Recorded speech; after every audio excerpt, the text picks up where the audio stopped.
We are heading out on a 3-week, 3-island Hawaiian adventure. This will be our first time visiting Hawaii, and we're going to Maui, then the Big Island, and finishing our trip on Oahu.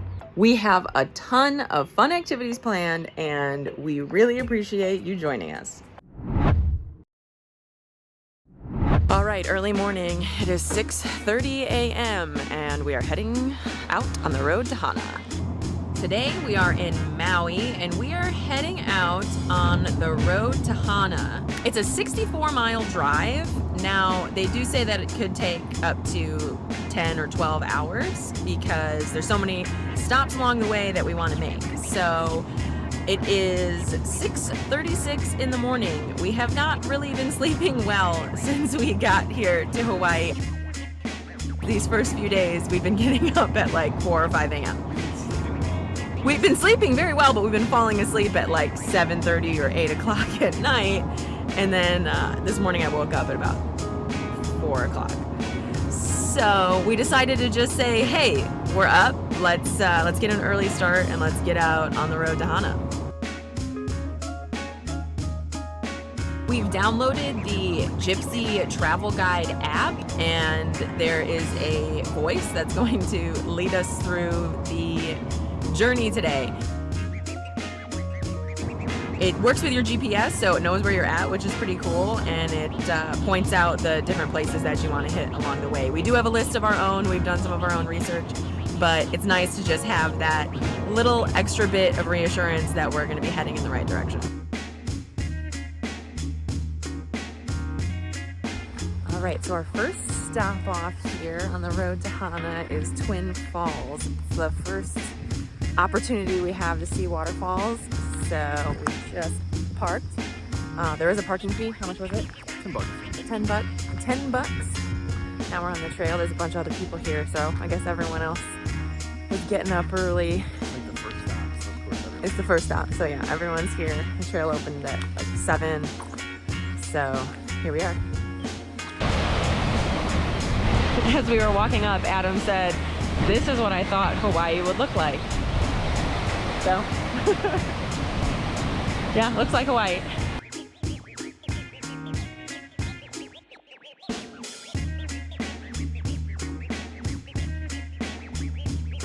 Well, if you come to Twin Falls, don't forget to do, there's Madeline. Don't forget to go to the falls in the back too. It's a very nice waterfall, great area to hike around here in the rainforest, I guess, jungle. So, good stuff.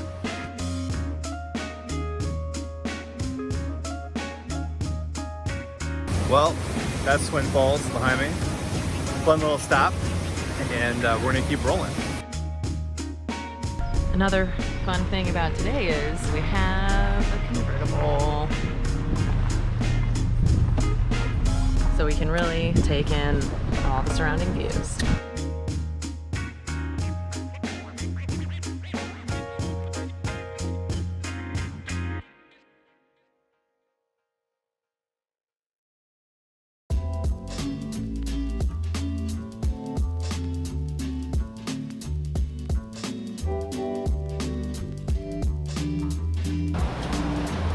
Well, we pulled off here at a waterfall, and there's a little hiking trail here. So we're just gonna take it and see where we end up. We're like really in the jungle here.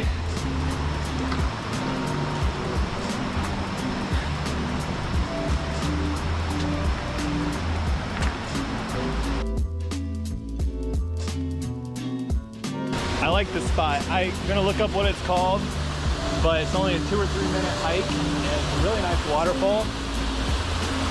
We had it all to ourselves, kind of hike through the jungle, back to this waterfall. Really beautiful area.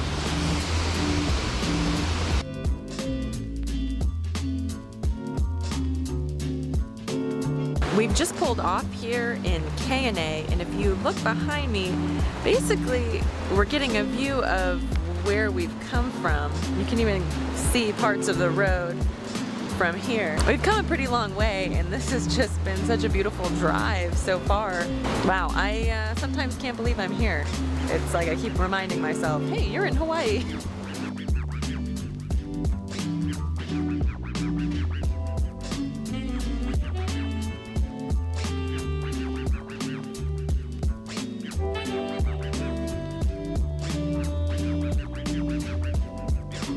is a really beautiful stop on the road to Hana here in K&A, just to take a minute and relax, get out of the car, and take in some gorgeous views.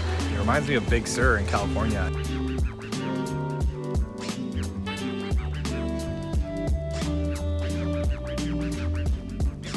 Now we're gonna keep on rolling and see what we find next.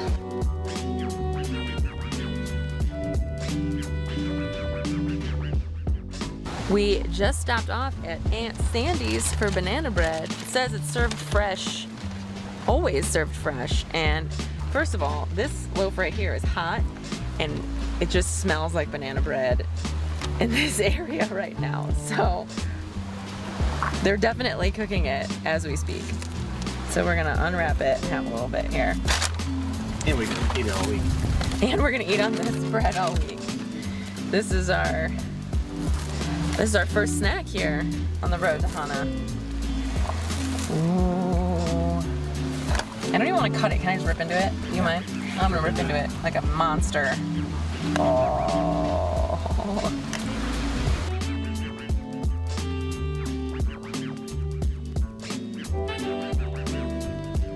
That was very good. Wow. It's warm. It's moist. I know everybody loves that word, moist. I love banana bread. All right, we got our snack. We're ready to keep going.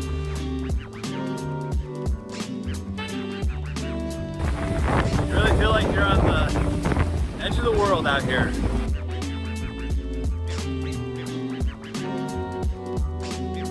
We have found little Sebastian.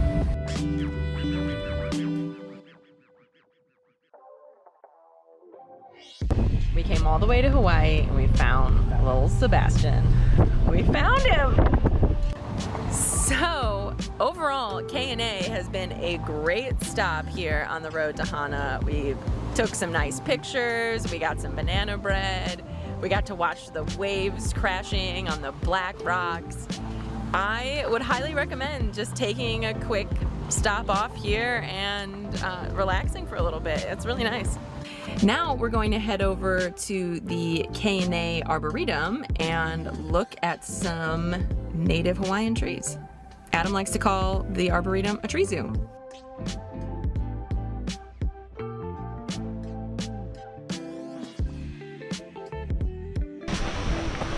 These are big trees. These are the rainbow eucalyptus. They're so cool. It looks like someone painted the trunks with different colors.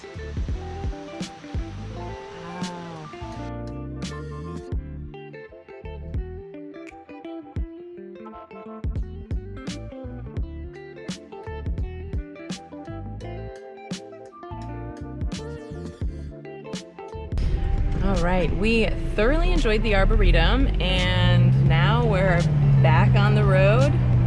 I wonder what we'll see next.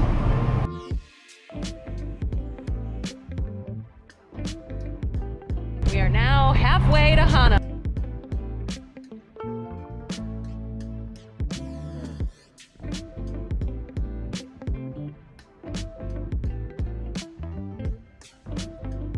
This is the Three Bears Falls. Baby. That's the baby, the mama, and the dad.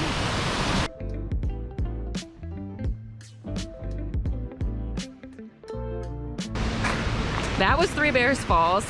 There are three waterfalls. There's a little one, there's like a mid-sized one and a big one. Obviously, mama, papa, and baby bear. You park up the road, there is a turnoff. It's probably about 100 yards, maybe not quite that far. And then you just walk back down and there's a little section where you can take your photos, take your video over the bridge.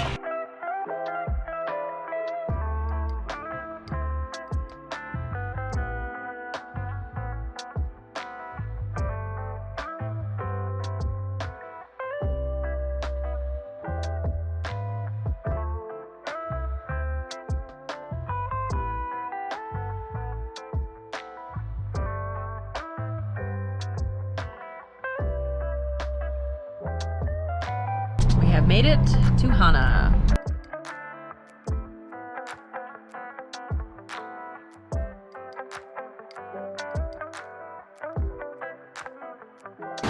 right, we are stopping for lunch here at Huli Huli Chicken.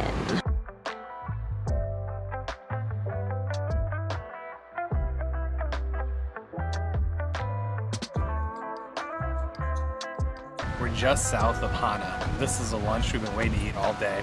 It's Huli Huli Chicken, and they got a couple makeshift kitchens. They got a guy grilling over here. They got all the food back there in coolers. And they got this awesome huli chicken and this pork laulau. And the setting is unreal. We're looking out at the Pacific Ocean. There's this beautiful rock over there. There's a beach. People are surfing. I mean, this is what you come for, I think. And when it comes to food looks absolutely incredible.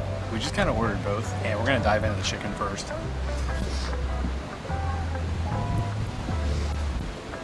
Put a little sriracha on there. Oh man, that's perfectly grilled chicken. Just so tender. Look at that. And then they got a little bit of macaroni salad and just a little salad greens.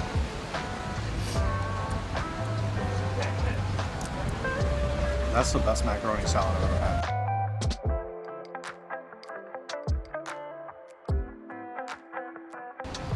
All right, digging into the pork here. Ooh, I can't get this rice.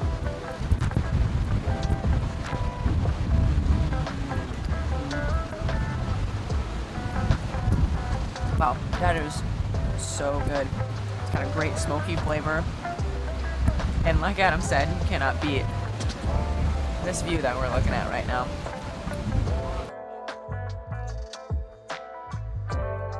We worked up a pretty good hunger today on our trek up here to Hana. So this is our prize. This is my first time trying poi. I'm not gonna eat it with my fingers. It's either one finger, two finger, or three fingers, depending on the consistency. And I think it's like a personal preference. It all depends on how you like to make it. But I'd say it's pretty thick, so it's probably a one finger. Oh, it's kind of sweet.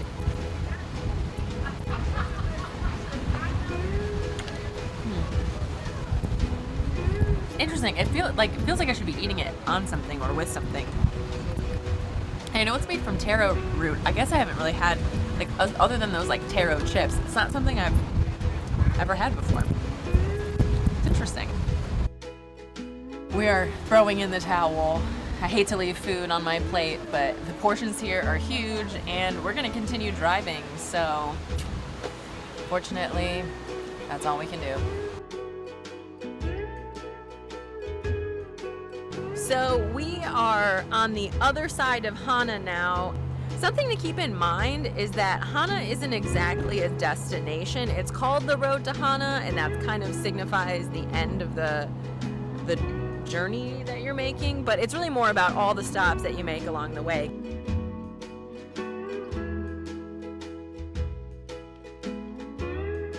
Okay, so we are in the Kipahulu section of Haleakala National Park, and we're going to walk down to the pools of Ohio. So right now we're walking down to the pools of Ohio, and then we're going to head up the PBY Trail. I don't know if we'll make it all the way to the top. We're going to see how we're feeling. A lot of times we're pretty ambitious in our hiking and then don't always make it all the way. So we're going to play by ear.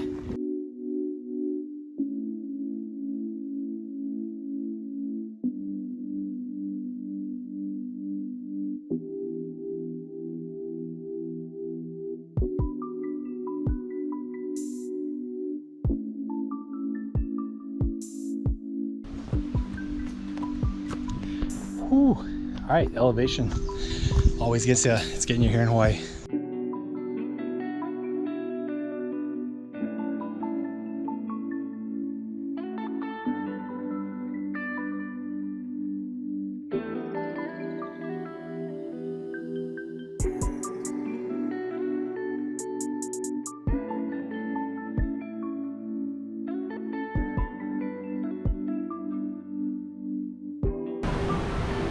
Now we're in the bamboo.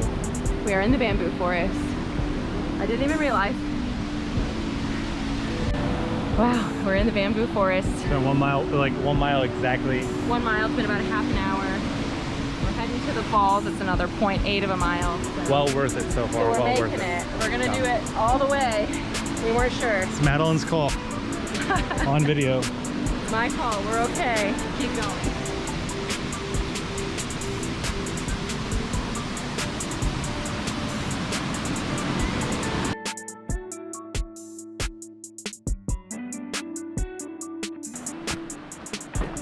I am a massive fan of this bamboo rainforest. It is definitely one of the coolest places I've ever walked through.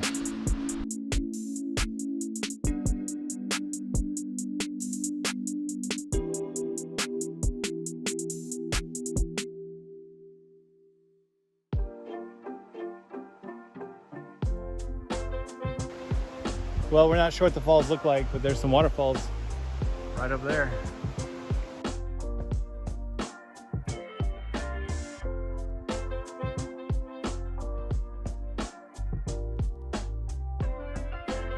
We've reached our destination. The falls are right here. It's not too far once you get through the bamboo forest. It started to rain right as we got up to the falls, so. Well, we are back in the bamboo rainforest.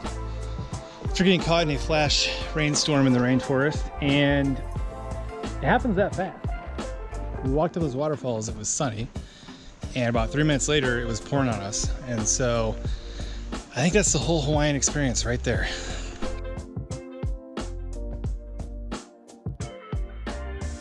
We're driving through potholes on the way out.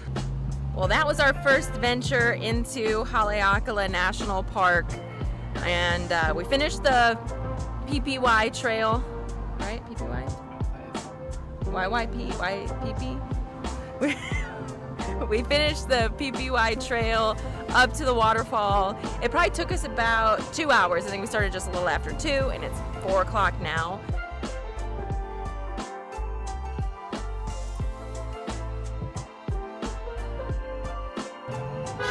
Oh. I think we're probably good. I think we're honked. I think we honked enough. Now we're gonna drive back the other direction, back to where we are staying. There's a few spots that we didn't hit that we're gonna come back through and hit later this week. But such a beautiful drive, such a beautiful day. We got a little bit of rain, some clouds, but the sun kept peeking out, and it really is such a beautiful drive, so worth it. Road to Hana is definitely a must-do if you're traveling to Maui. And if you've been here, let us know in the comments where your favorite stops are along the route. So many great places, and like I said, there's a few left that we have to hit up next time. We are heading up the northwest side of the island. Behind me, you can see Lanai. This is just a scenic turnoff right here, and the views are absolutely incredible. But we've got a full day ahead, and we're pretty excited to explore more of this island.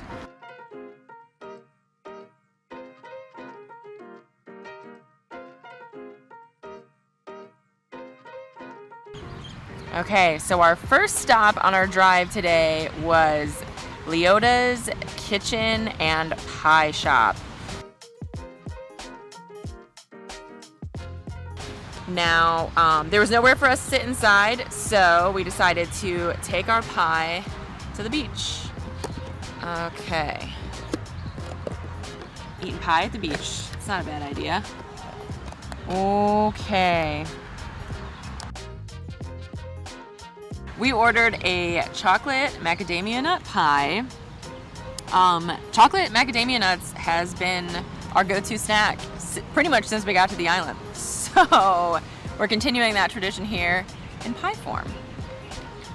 All right, I want to get a little bit of everything in my first bite here. Ooh. This is like one of our first meals of the day. We had a very tiny breakfast, so we're just starting the day off with some pie.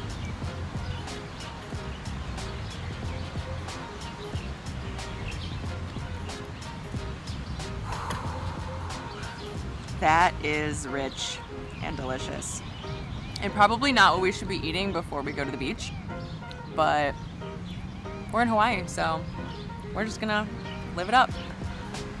Well, I can always tell when Madeline really likes something, and she had to take her glasses off. She liked this one so much. So I'm looking forward to my first bite. We have fallen in love with the macadamia nuts down here. When you go into the grocery stores, they have chocolate covered macadamia nuts. Like, they basically have their own aisle. And we've plowed through multiple boxes of chocolate macadamia nuts so far. In 3 days. The toffee covered ones have really been a standout. So I'm getting a fully loaded bite here. Let's do this. Oh, that is rich. It's a really delicious chocolate pie, really fresh whipped cream, awesome crust, and you get the macadamia nuts in there as well. They don't really have a lot of flavor. They're kind of just like a very light tasting nut that has a good crumble. Is that a good way to describe it? Yeah, macadamia nuts don't have a harsh flavor. Yeah, but what it enhances, oh my God, there's caramel. There's caramel? I missed that. That's caramel. On the bottom? Yes. Oh my God.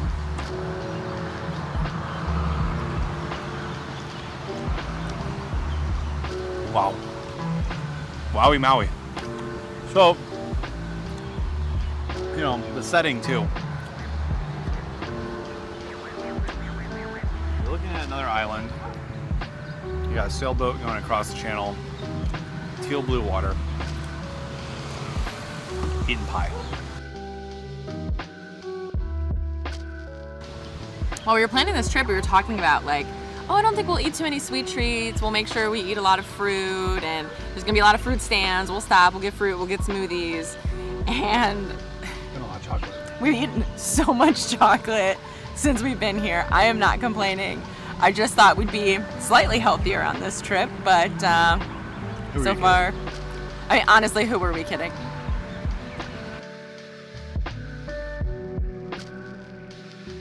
Bye macadamia pie. We're gonna keep on rolling. Our main goal today is to bust out the snorkeling gear that we brought with us. We each have a set, but we're total beginners when it comes to snorkeling. So there's some spots up ahead, including Honolulu Bay, that are good for beginners to just get out and snorkel, because we have never done it before. But that's our big plan for the day.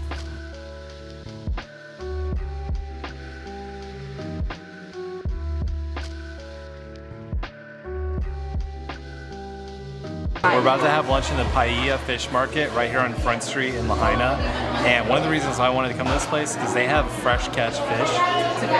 I'm trying to try as many different types of fish, fresh fish from the ocean here in Hawaii as I can. And they have a special today. It's opaka paka. I hope I'm pronouncing that correctly. It's basically a Hawaiian snapper. I absolutely love snapper. We got it sauteed and I'm looking forward to coming out. We also got mahi fish tacos. So we're gonna be splitting everything because it's pretty much how we always do it. Opaka paka sauteed in lemon, garlic, butter, a little bit of sauce here, some Cajun rice.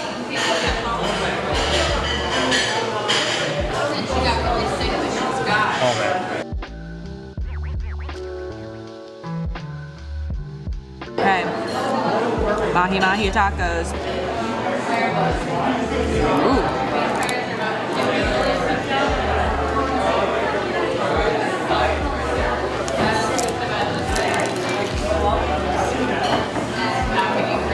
Fish. There's a little bit of cheese, lettuce, tomato, and then they're corn tortillas, but the bottom one is crispy, so you kind of get a soft shell.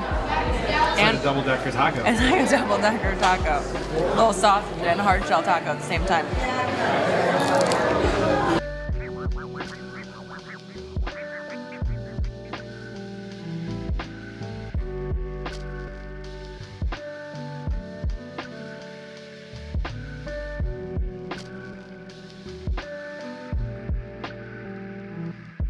So behind us is the Lahaina banyan tree, which has been here since the late 1800s.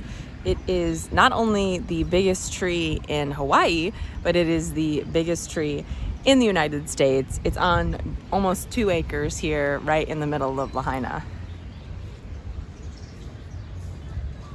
And it's right across from where we went to lunch at the Paia Fish Market, which was absolutely delicious. Like Adam said, it's gonna be hard to not come over here for lunch every day for the rest of the time we're here. But we are actually having dinner in Lahaina a little bit later at Lahaina Grill.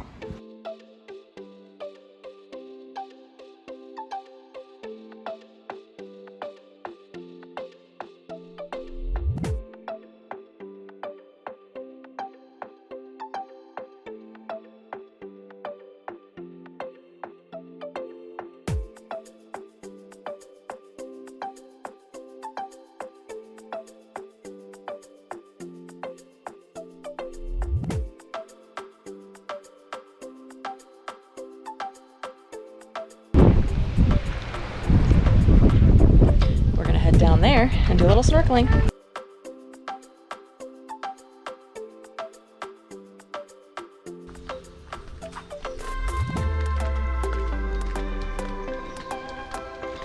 So we parked out on the street where everyone else is parked, and there is a trail, a marked trail that takes you out to the bay.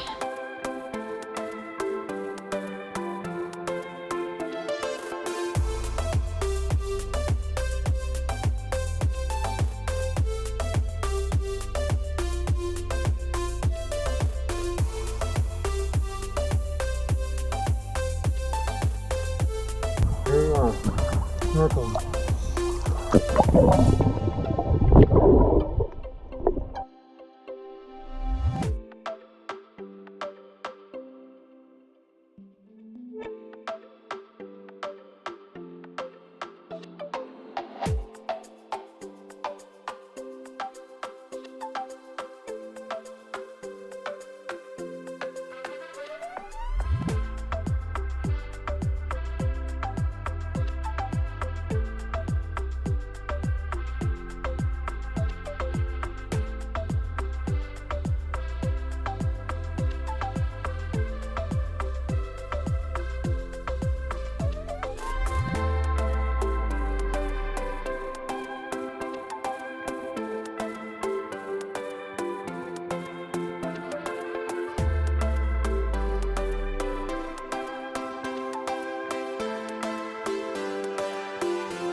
The hardest GD thing I've ever done.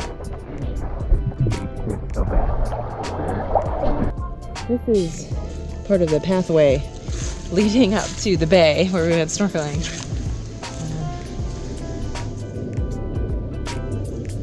Rainforest. It's pretty insane. It's kind of like savannah on steroids. On acid. On steroids.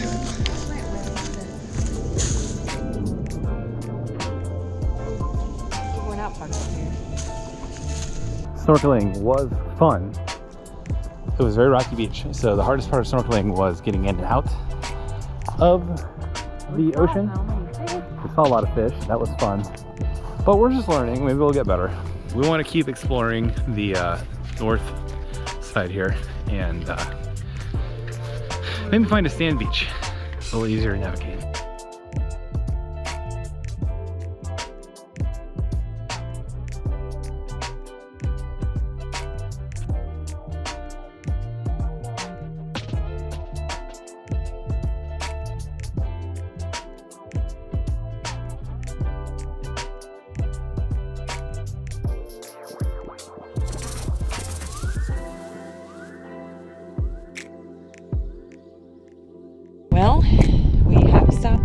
here at the Nakalele blowhole. It's down there below. We're not really wearing the right shoes because we just left the beach. So we'll see how far down we walk towards it.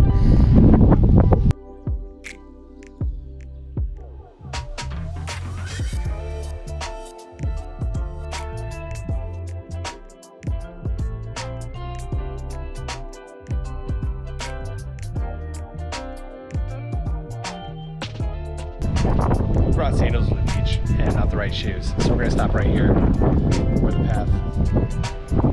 Not really a path. It's not really a path. We can still see the blowhole. So my sandals are a bit better. I'm gonna risk it. Madeline, stand back. She gave me the okay.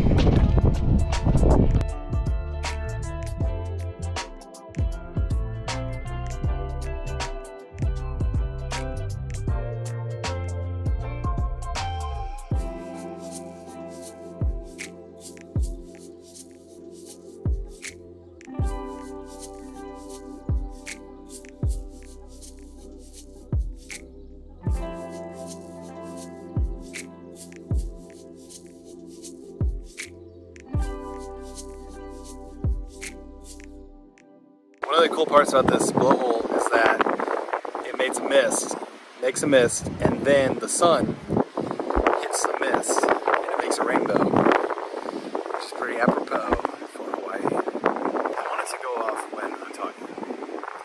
It's kind of like Old Faithful. There we go.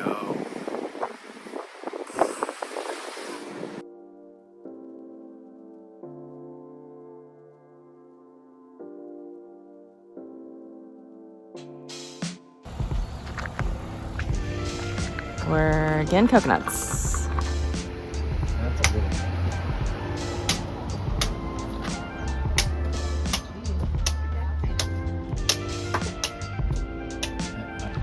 First coconut in Hawaii. Actually, ever. Ooh, that is sweet. Not like overly sweet, but it's refreshing. It's supposed to be very hydrating, coconut water. Well, I need it, so it's going down easy. You want some? Sure. Ooh, it's heavy. There's a lot of water in here.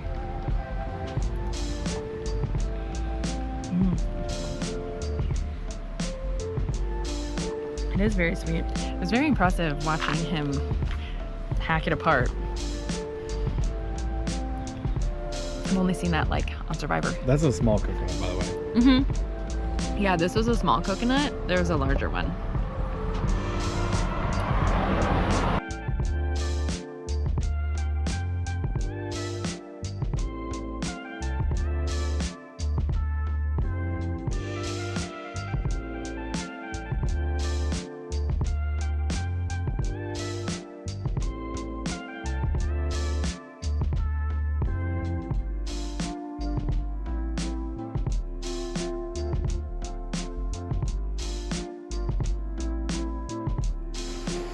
We are here at DT Fleming Park and the sun is starting to set, but this is a really beautiful beach, nice, sandy, there's still a good amount of people here for the day coming to an end, but we're gonna hang out here for a while and then we're gonna go get dinner.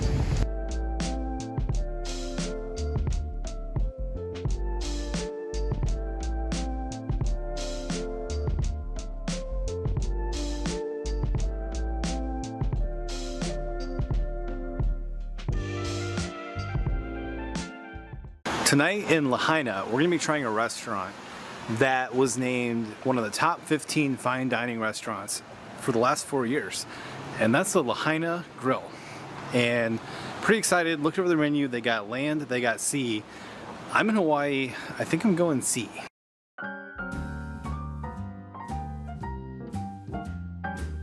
Well, we're starting off tonight with a chili relleno that's stuffed with tiger prawns, and we're also starting with a Maui onion soup. Maui onions come from right here.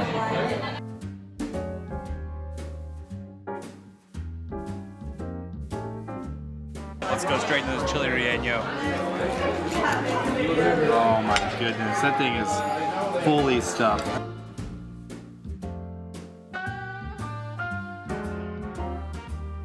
It smells amazing. Yeah, I wish you guys could smell as good as it smells.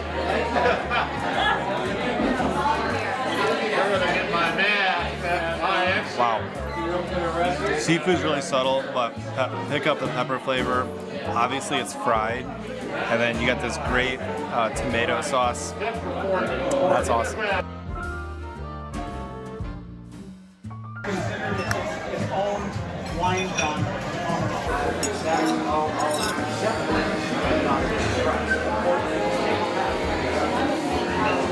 There's really no fine dining way to eat chili relleno. But it tastes like fine dining. Okay, they're going in on the Maui French onion soup. French onion soup is so hot and it stays hot forever, so we've been letting it cool down. Let's see if it's ready. Oh, that's good. So the Maui onion is a sweeter onion, so it's like a traditional French onion soup, but it's just a little bit sweeter. I love onion soup.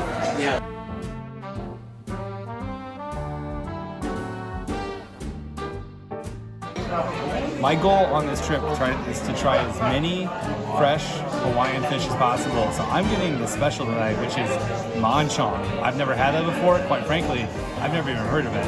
Madalyn's wants some lamb, so she's having some braised short rib, and I think both are going to be good. We've been seeing dishes go by, and they all look incredible. All right, so this is my manchong. It's on top of a wild mushroom risotto, and it's got a champagne vert blanc on it. This is one of the most beautiful plates of food I've ever seen. So this is my first bite ever of manchong. Gonna get a little risotto.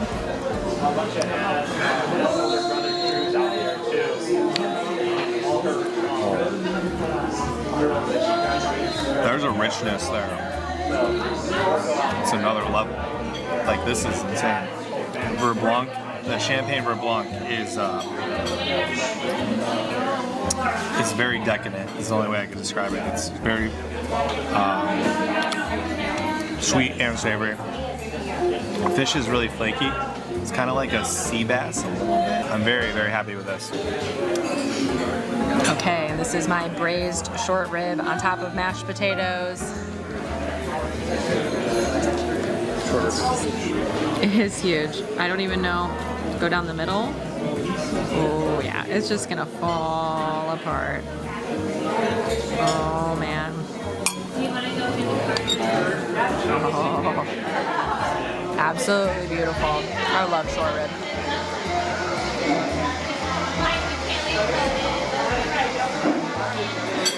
That is delicious. It is just coming apart, melting in your mouth. The sauce is delicious. Let's get some potatoes too. This is like the kind of meal that sticks to your bones. Potatoes are really, really, really good.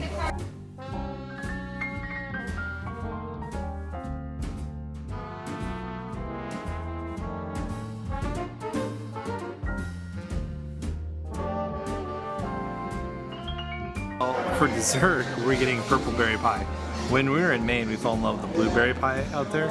So this is gonna bring back little memories.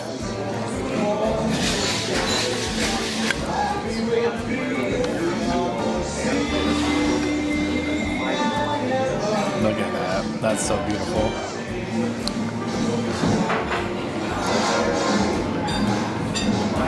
You look happy. This place does not lack for flavor. We just finished up at Lahaina Grill, and we cannot say enough great things about our meal. The food was delicious, the service was top-notch, everybody was so kind. We had a great evening. If you're here in Maui, you should definitely stop in to Lahaina Grill, because I don't think we're gonna top this meal in Maui, or in Hawaii for that matter, because it was just absolutely phenomenal. Right now we are driving up to Haleakala National Park.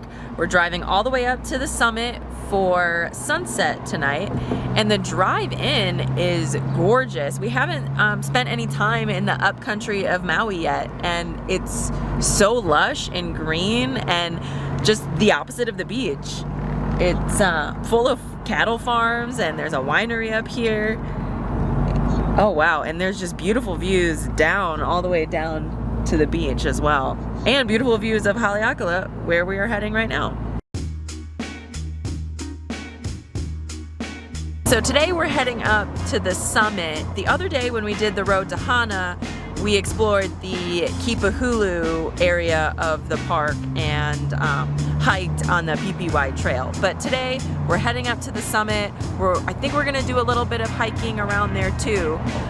They warned that it gets cold up there, which is crazy because it's been in the high 80s all day down in the lower part of Maui.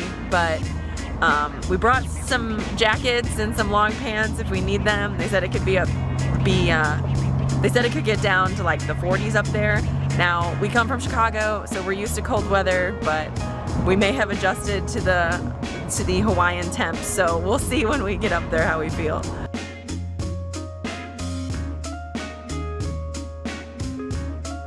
We just took a quick stop off here, quick pull out, take some pictures, and you can just see everything all the way down, pretty much see all of Maui from up here. So we're gonna keep on rolling up Haleakala.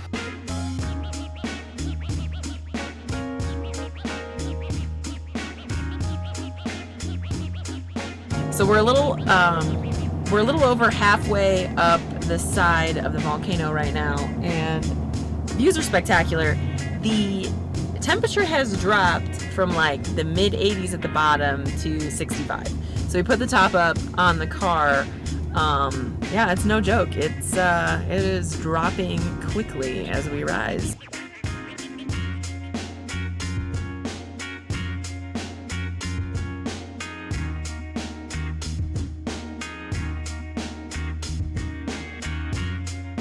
All right, we are about to enter Haleakala National Park.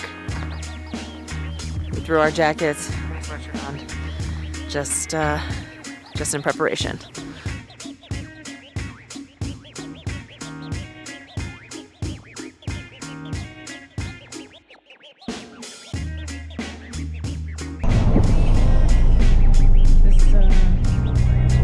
We're really climbing here.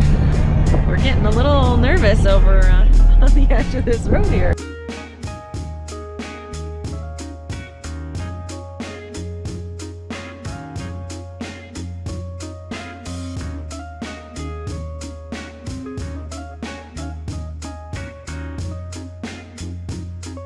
We have reached the summit.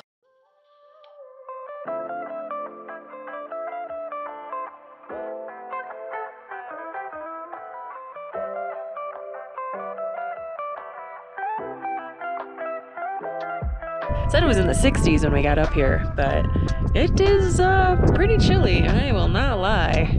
I think I doubted, but it is definitely much cooler up here. Everyone's got their sweatshirts on, they're getting bundled up. I think we all adjusted to the 80-degree weather at the base.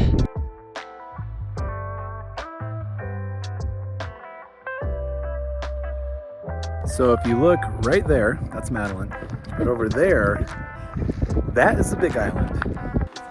You can actually see Mauna Kea and the observation domes that they use over there from here, which is insane.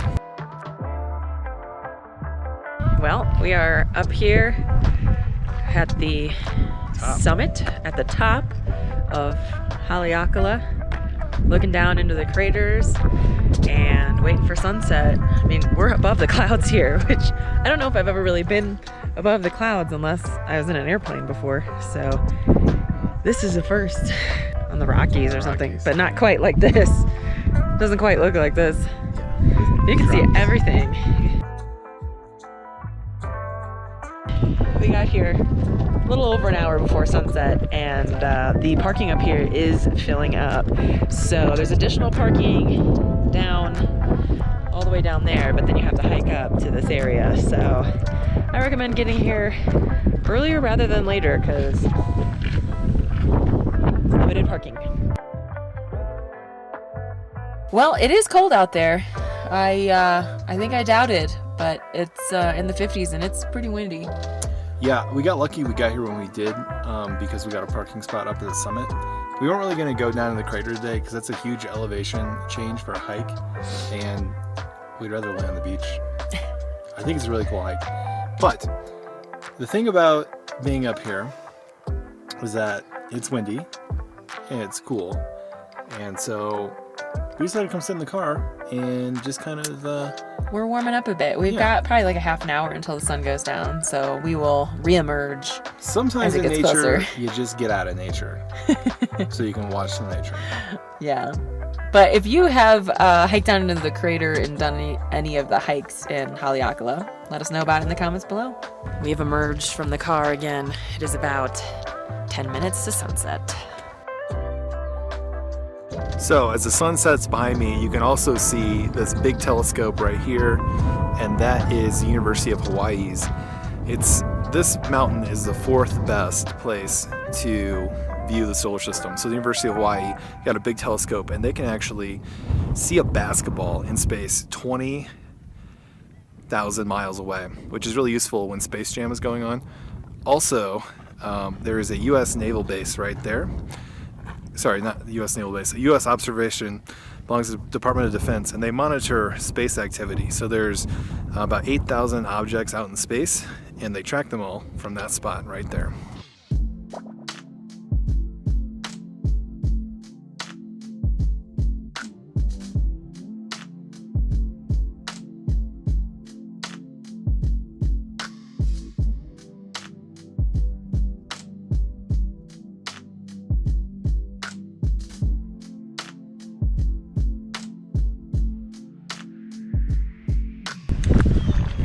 Well, that was sunset. Haleakala? Haleakala. That was sunset at Haleakala. It's a nice sunset. The moon's on the other side. And we're racing back to our car, so we're not the last persons out of this park. We don't want to get stuck in traffic. That's the first one.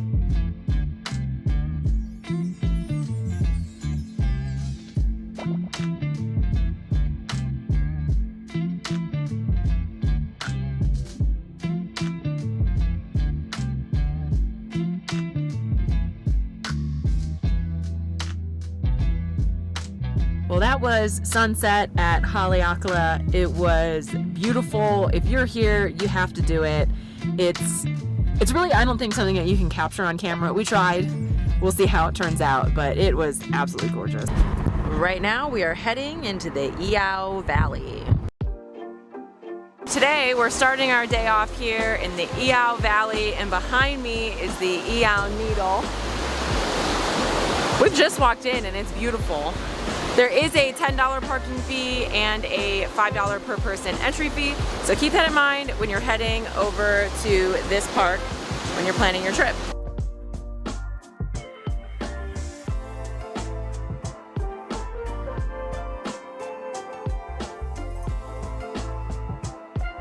This is just where we're starting our day. We have a lot of things on the agenda, so we're gonna keep on rolling because we're heading back to Hana a little bit later on. This is one of the wettest spots on Earth, and we're actually here on a crystal clear day. They said it rains about an inch a day, and I'm feeling really lucky we got such great weather.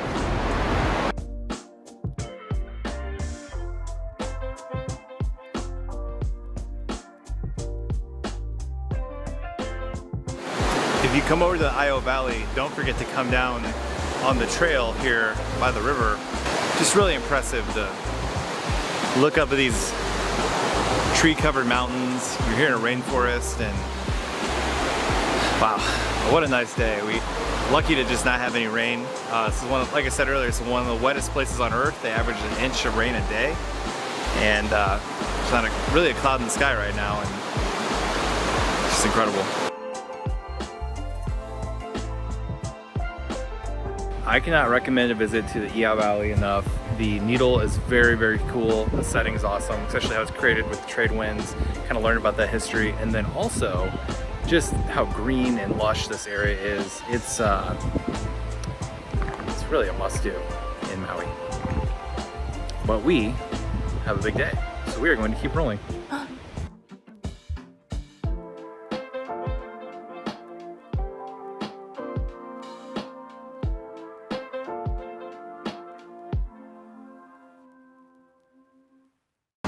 So one of the top places I wanted to try when we were in Maui was Tin Roof Maui.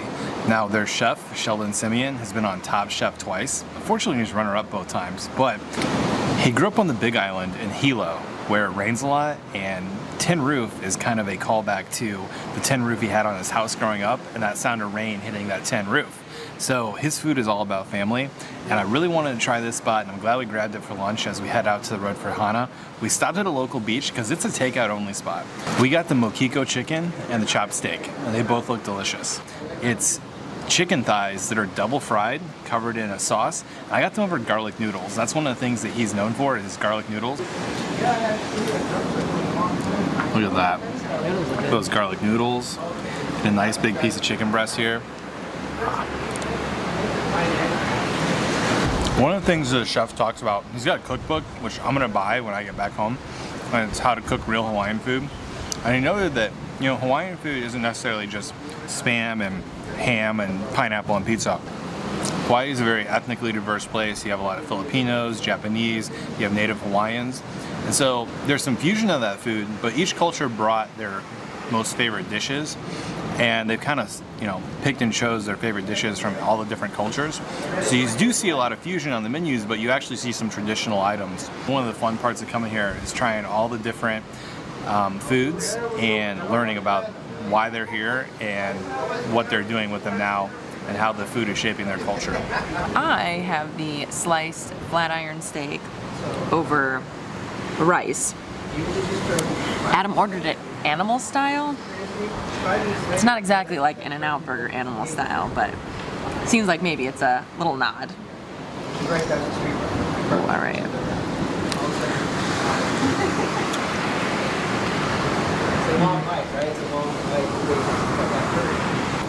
I feel like we just keep having amazing meals here in Maui.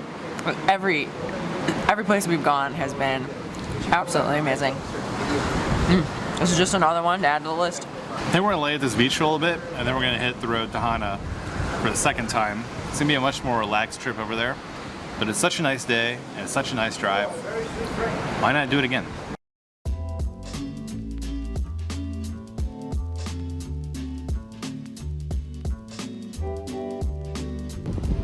I like this beach a lot. It's got beautiful water, nice waves crashing. I wouldn't swim here. There are lifeguards down a ways, but just to lay out and peace out, this beach is doing it for me.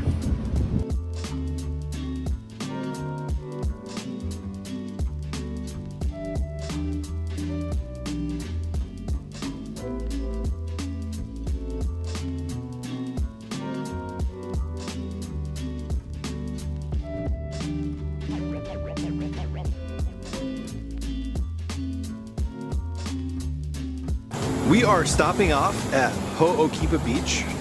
We can see surfers and sea turtles, and we just want to go get a closer look.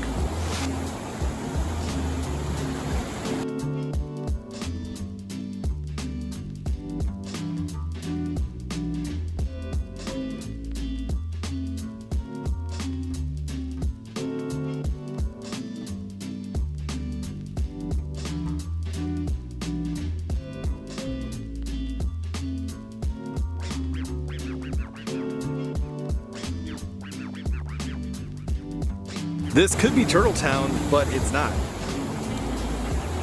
There's like 50 turtles down there. Wow, I could have stayed and watched those sea turtles all day. I've never seen anything like that before, and it was absolutely fascinating. I really could have just stood there and watched them, but now we are gonna keep on heading up the road to Hana. Our major destination today is Waianapanapa State Park to see the Black Sand Beach. We missed it the other day. That's a big reason why we are heading back up, because I know that it's a must-do on this drive. The reason we did not go to Waianapanapa Park the other day was because it has they have a reservation system. So, and they don't take day of reservation. So you have to book it at least 24 hours before.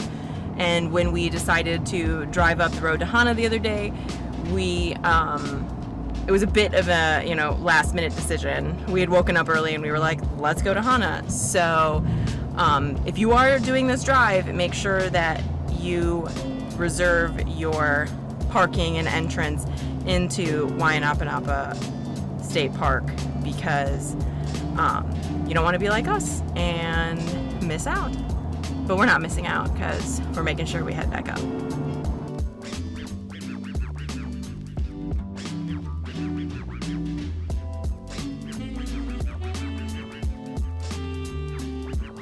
So we just stopped off at this pullout. We missed it the other day. It's the Iao Valley State Wayside, and you can get a great view of Haleakala right there. I'm blocking it. And there's multiple waterfalls way off in the distance that you can make out. And yeah, a lot of times it's covered in clouds and you don't get to see the top like that. So we're really lucky that we're getting a good view today. And there's just one little cloud up there. So it's beautiful. We were there for sunset last night. Look how far we've come.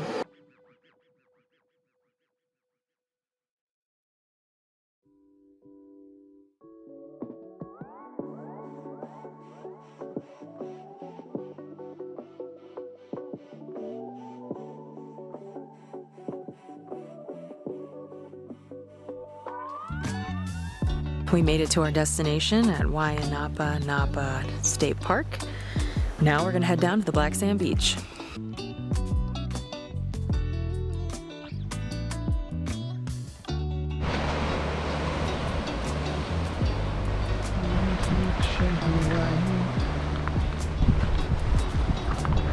Oh, we just caught our first glimpses of the Black Sand Beach over there.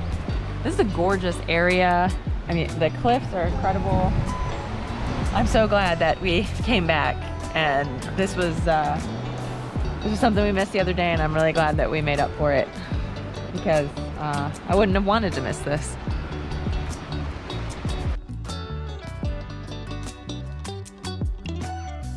Well, we made it to the Black Sand Beach. It's more of a lot of little tiny black rocks, and then once you get to the water, you kind of sink into it because it's wet. It's a little weird because you're not used to sand being this color.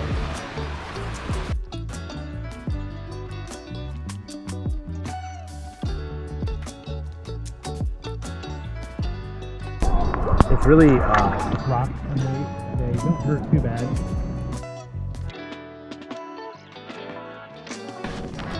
Well, we bounced around the ocean for about 30-45 minutes, and water was perfect. It's very clear. You can see all the way down to basically a black rock bottom.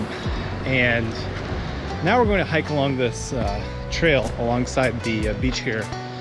We're going to look back at the beach, and there's some caves here. Caves have some interesting Hawaiian lore. One of the kings brutally murdered one of the queens here because he saw her reflection in the cave and found out where she was hiding. And every spring, this bay is where shrimp come to hatch, and those shrimp turn the bay red, and it is to signify the blood of her brutal murder. So, such a beautiful place and such a nasty backstory. This is for sure a highlight on the road to Hana, perhaps even the top highlight. And actually the reservation system works to your advantage because it limits the amount of people who are here. Now the reason we came back a second day was because we decided to spur of the moment go earlier in the week when we were up very early and the weather was nice. The weather is hit or miss here because they get a lot of rain. And so, to the best of your ability, check the forecast and try to figure out a day that's the least cloudy. And make a reservation for that day. Well, we are up here now looking back at the beach over there. This is just such a beautiful place. I really feel like this is Hawaii. This is the landscape we were coming to see. It's things exactly like this. And this is definitely a must-do stop if you are on the road to Hana. You do not want to miss this. It is beautiful. Of course, it's a beautiful day. It could be rainy, it could be cloudy, but I still think you should come and see it because the landscape here is just gorgeous. And you can't see anything from, I mean, there's no other islands on this side, so it's just a full view of the ocean, which is really cool. Am I good? You're free to fly. Alrighty. Oh! Well, this morning, Madeline and I are going to do something that we've never done before. And that's we're going to get on a boat, we're going to the middle of the ocean into a crater, and we're going to snorkel. So we're heading over to the boat right now, and we've really been looking forward to this. This is one of the big activities that we're going to do on this trip, and I'm pretty excited. Well, I am on board the Calypso. I've got my Reef Safe sunscreen on. It's kind of like a white chalk, but behind me is Maui, and we are probably a half hour away from Molokini Crater, which is where we're heading first.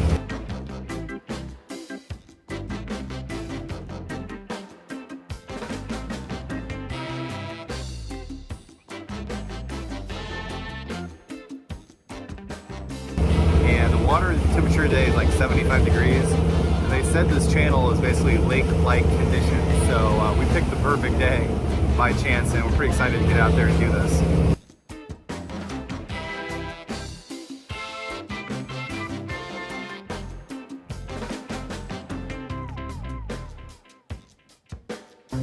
There's a very rare monk seal here today, which is pretty exciting. There's only 250 left.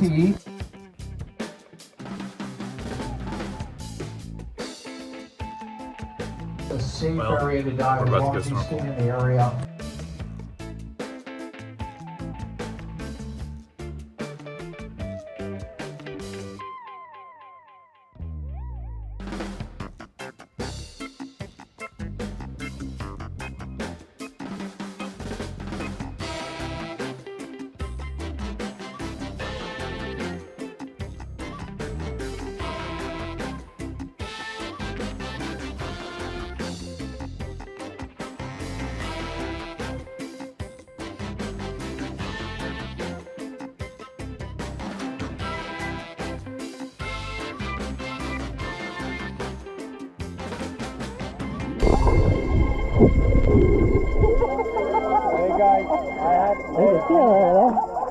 This is crazy.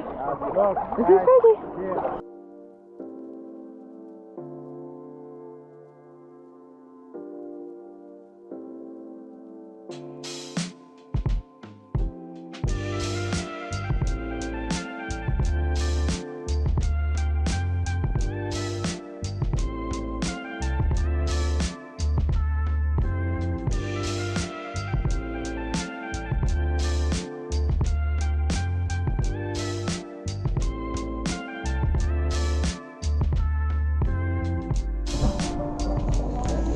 Well, here we are in the crater.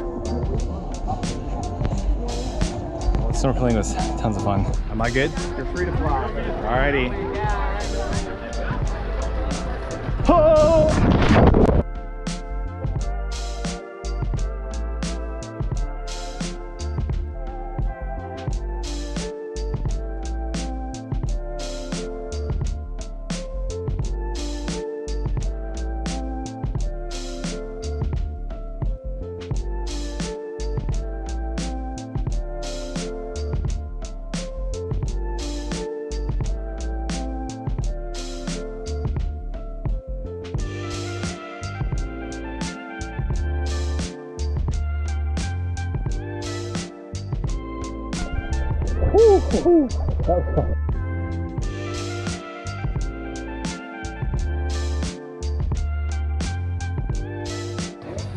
Well, we had about an awesome hour and a half here in the Molokini crater, and now we're gonna be heading to an area called Turtle Town.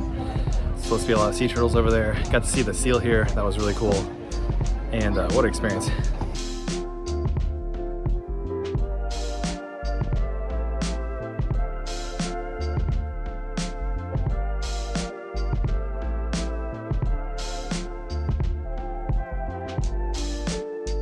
This is the backside of Molokini crater.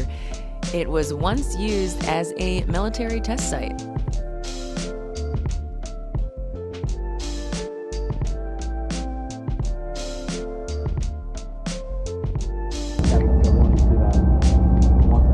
That's how good the conditions are today. So we're just lucky we got out here today.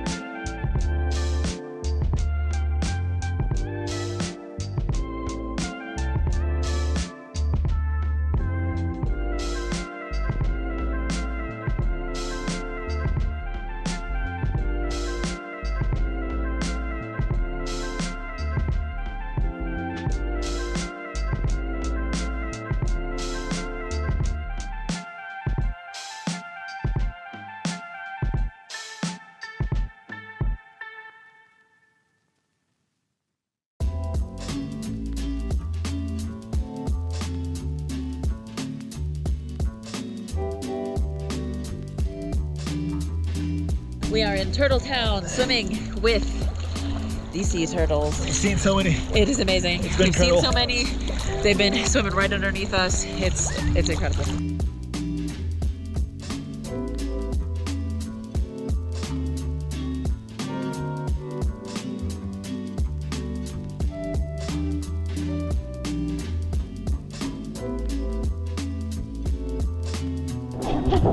Wow. What a great experience in Turtle Town. Saw so many turtles. I could have done that all day. Well, we're back on the boat. We had a ton of fun. And we're going to keep rolling here now. We want to get back on land.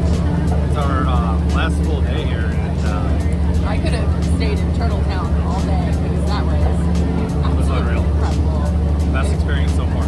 Loved it.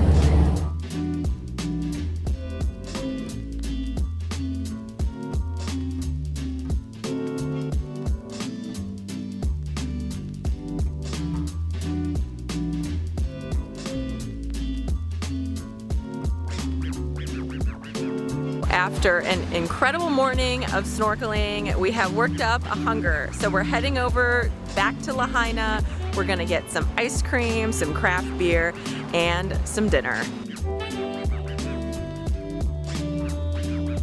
This is our last night in Maui, and it's gonna be hard to leave. We have so much to look forward to. We're going on to the Big Island. We're going to Oahu, but Maui has set the bar high for our first stop in Hawaii.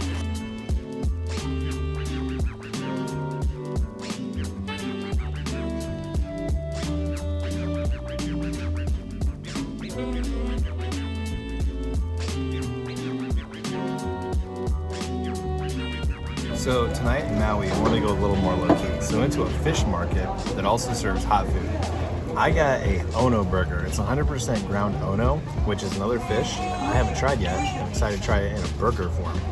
Madeline got two tacos. She got a Baja fish taco and a Kahlua pork taco. They both look really good, and we're gonna kind of split everything, so we're looking forward to it.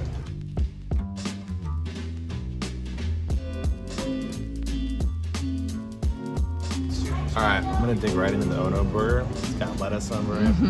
It's got sauce on it. It's got some grilled onions on the bottom. Oh yeah, That looks kind of like a turkey burger. It's very mild. In fact, for most people, if you told them this wasn't fish, they probably wouldn't even know it. But I like it. I think this might not be my last Ono burger on the island. All right, pork taco.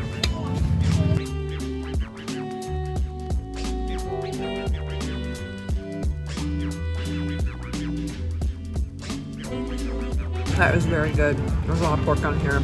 It's shredded. And I thought we were going to eat a lot of pork here in Hawaii, but we really haven't. I'm really glad that I opted for this tonight. Oh, got me. Baja fish taco.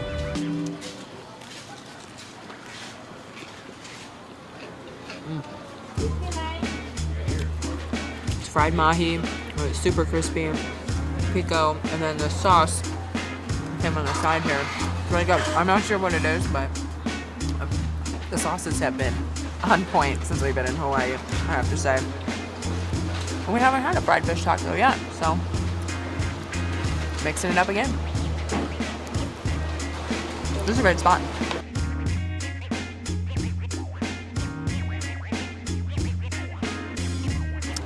Well, the fish market was absolutely delicious. Love the tacos. The Ono burger was a huge hit. It's gonna be tough to top.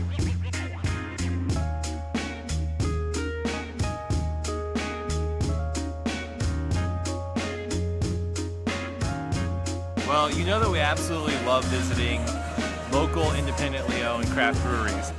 It's the Red Sand Amber, which I'm guessing is a nod to Haleakala National Park. Up in that crater, you got a lot of red sand. We'll see how it is. Oh. So this baby beach blonde ale, it goes down really, really easy. And it's very refreshing. I haven't picked up surfing yet, but I can envision a long day of being out on the water, which we were out on the water today. We were snorkeling. Not quite as cool as surfing, but you know, we saw some turtles, so that was fun. But this goes down easy.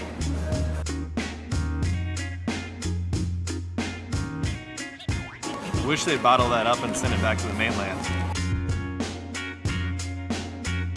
We are at Iolani's and we are getting shaved ice. We got coconut, guava, and passion fruit, and it also has macadamia nut ice cream on the bottom. First shaved ice in Hawaii. I'm gonna get all the flavors and go right in it.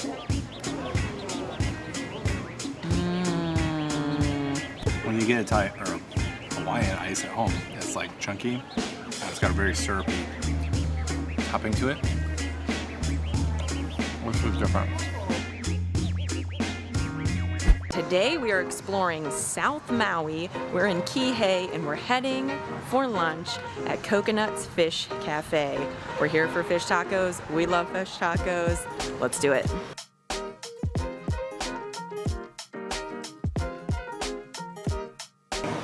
We're about to dig in some fresh fish here in Kihei in South Maui.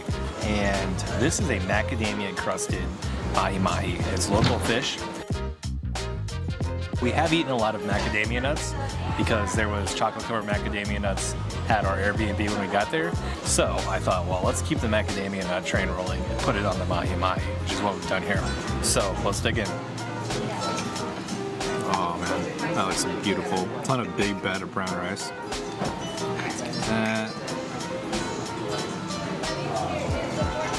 First bite here in Maui.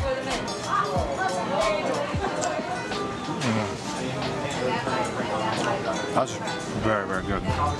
Fish is incredibly fresh. Nice crust on that fish. Typically I like just one mahi, but I'm glad I got two.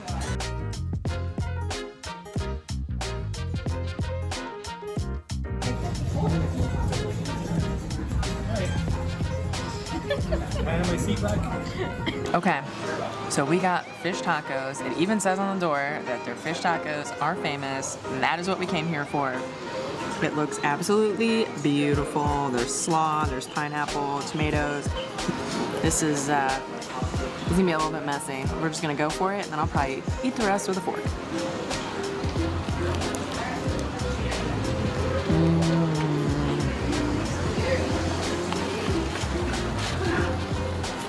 That was really good.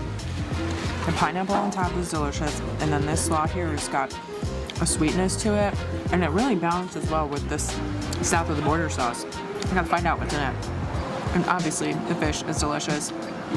It is fresh. We're in Hawaii.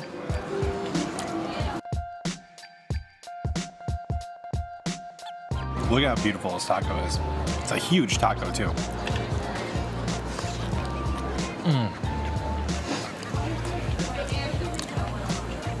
The slaw is really good.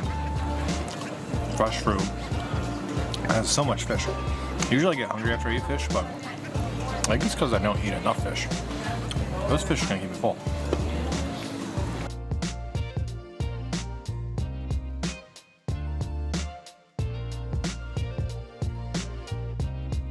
Well, that was a delicious meal here at Coconuts and was a great start to the rest of our trip here in Maui.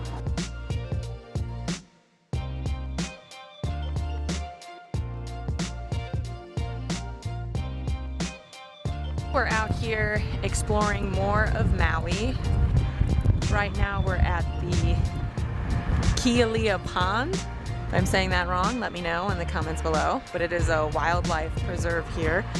I think we're actually going to end up going to the beach over here. It's really beautiful. We were just coming by to check it out, but it's called Sugar Beach, and it looks really peaceful, and there's not very many people here, so I think we might hop into the beach. It's a beautiful day, and yeah, we might head back over to South Maui a little bit later on.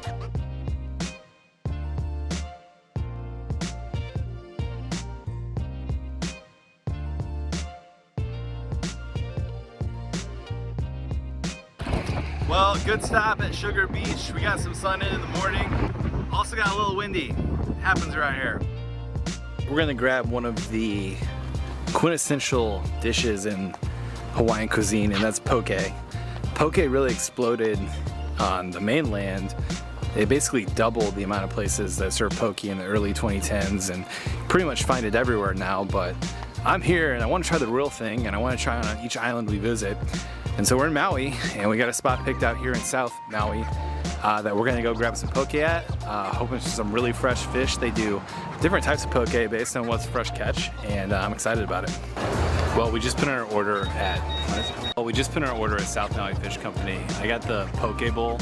It's got half spicy, half traditional, with a little bit of slaw, and Madalyn's getting the fish tacos. We're probably gonna be splitting everything, but we're pretty excited. We're seeing them grilling up the fish right here, and I know they got the poke already made, and it looks really fresh.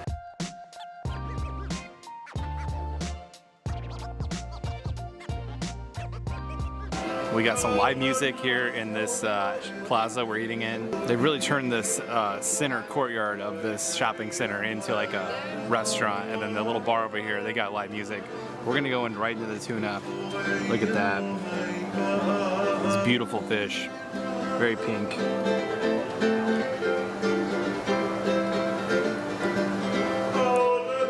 Oh, so fresh.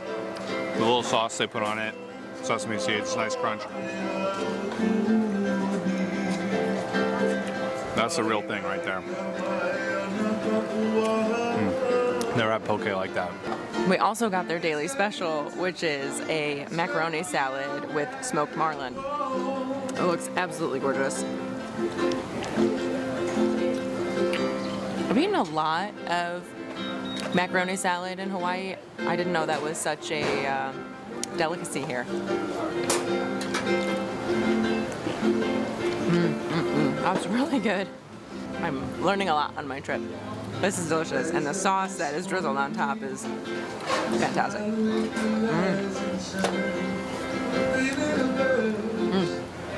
I don't think I'm just gonna eat all of this. Adam can eat the poke, but this is mine. We just finished up at South Maui Fish Co. Adam loved the poke, the tuna tacos were great. I have to say, the fish was so fresh, and I really am loving the macaroni salad out here. I'm just gonna be eating that for the rest of the trip. South Maui Fish Co. was awesome, highly recommend it. And now we're going to keep on rolling here in South Maui. We're here for parking lot pizza here at Outrigger Pizza in Kihei in South Maui. Everything on the menu looks absolutely incredible, but we decided to go with two local favorites. The first one is Maui onion, and the second is a lilikoi pork.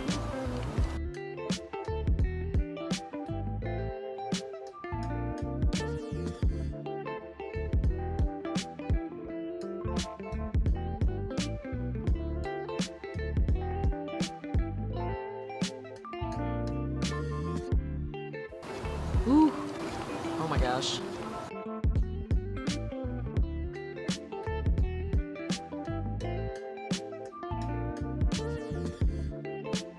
The crust is amazing. The pork is delicious.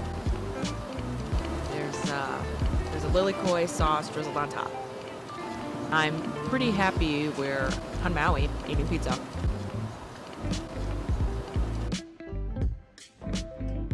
This is the other pizza, which is a Maui onion. And it looks delicious.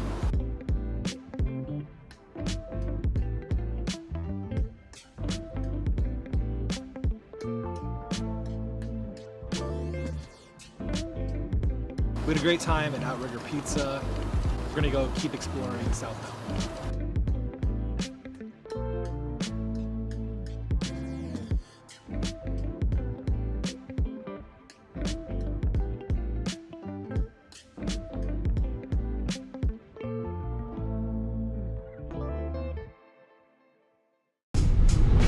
We are now entering Wailea.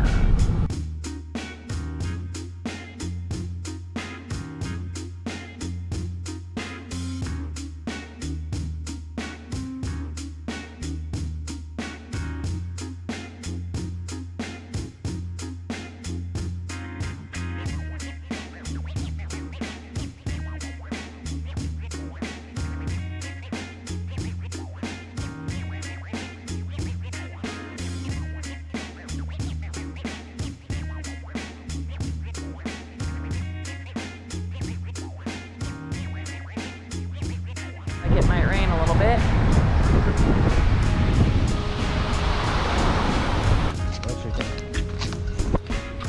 Well, that was our stop to Wailea Beach. Limited parking here. Nice little beach surrounded by resorts.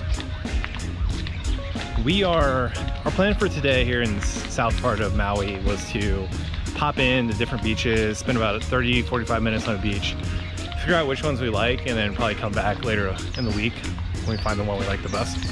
So nice little beach, but we're gonna keep exploring. Also, the weather was getting a little dark.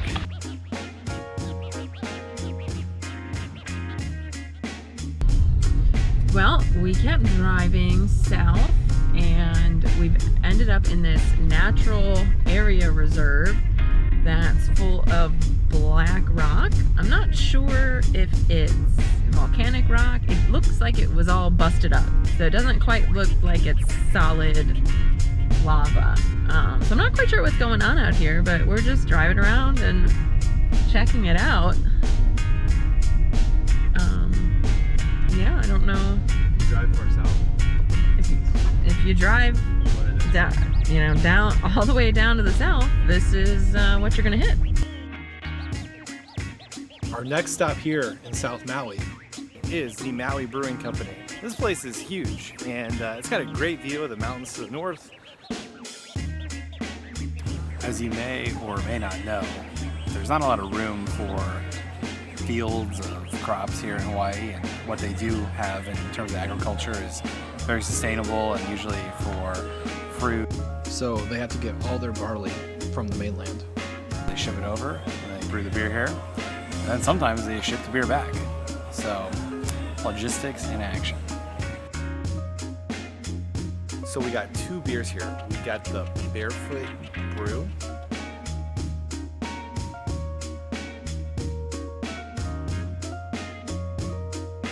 This is Waimea Red.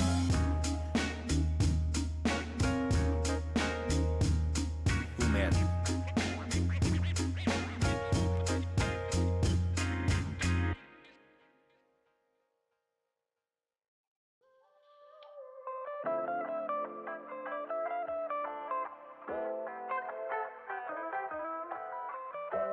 Great stop here at Maui Brewing Company. We got one more stop we want to make. I think we're gonna go find a sweet treat.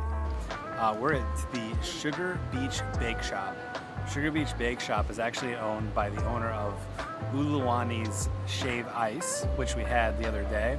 It was terrific, so we said, all right, we'll go check out your bake shop as well. And we're glad we did, because if you've been watching any of our videos, you may have noticed we've had a love affair with macadamia nuts since we got to Island. We've gotten macadamia nuts covered in milk chocolate. We've gotten macadamia nuts crusted, macadamia nut crusted mahi mahi, and we've had macadamia nut ice cream. We're gonna finish with a little macadamia nut brownie covered with white chocolate, and it's hot, it's getting melty, This is a good sweet treat to end with. Well, it's not the last one, because Madalyn kind of got a fun one too. So I got a lily koi key lime pie. And lily koi is a fruit that I just discovered today because some of it was on my pizza earlier, but it's similar to a passion fruit. It's not exactly the same, but it's pretty close.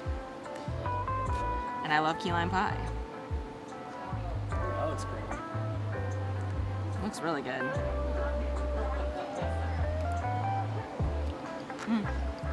It's good. It's got the tart of the key lime mixed with the sweetness of the lily koi. And it has a very, very crumbly graham cracker crust here. I haven't had key lime pie in a while. We're a long way from Key West. We're a long way from Key West, yes. But it does fit the setting pretty well.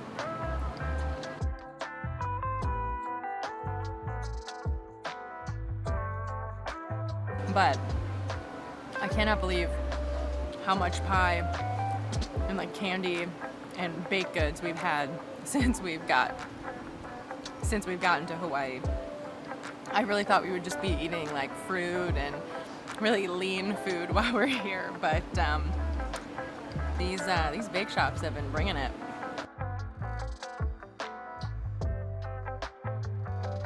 That was our last day here in Maui. Like I said, it is really, really hard to leave, but now we gotta head over to the airport because we are catching a plane to the Big Island.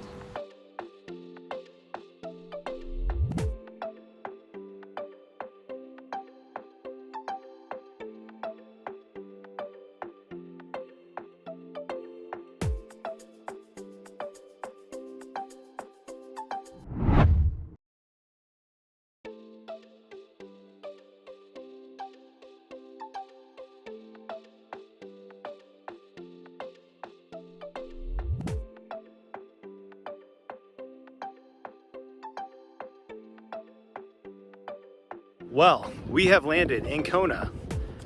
We're gonna grab a rental car. We'll go to our hotel. We're just gonna stay in Kona tonight because we got in kind of late afternoon and Total airtime was like 20 minutes. 21-minute flight. That's a record. We'll explore the area a bit, so should be good. The island feels more lava-y than Maui. There's like black rock everywhere. Itself was like black rock when we landed, so I Yeah, we landed on a lava field. So we're excited to explore Big Island. Keep this adventure rolling. So today is our first full day on the Big Island, and we are spending the day exploring Kailua Kona.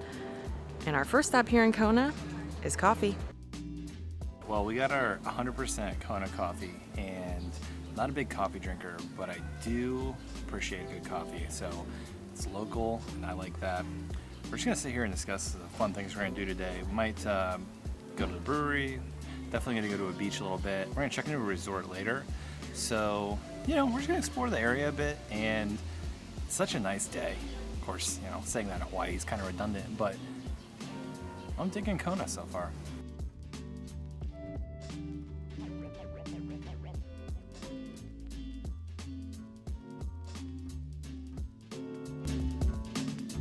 It's often hot in the Big Island. We got active volcanoes on this island. The temperature is probably mid-80s right now. So we thought, let's go cool off with a couple beers. And we're here at the Kona Brewing Company. That's a good spot to do it. They got this awesome patio. It's one of the largest brewing companies in Hawaii, and they serve their beers back on the mainland. And so we got a couple beers, and we also got their fire wings. We actually got them in kimchi sauce. But we're looking forward to those coming out, and we're just gonna keep enjoying this patio and this nice day. The first beer we have here is called the Lava Man Red Ale. One of the nice things that they do here is they kind of tell you what to expect with the beer. This one has a chocolate malt flavor with Pacific Northwest and European hop varietals. And as per usual,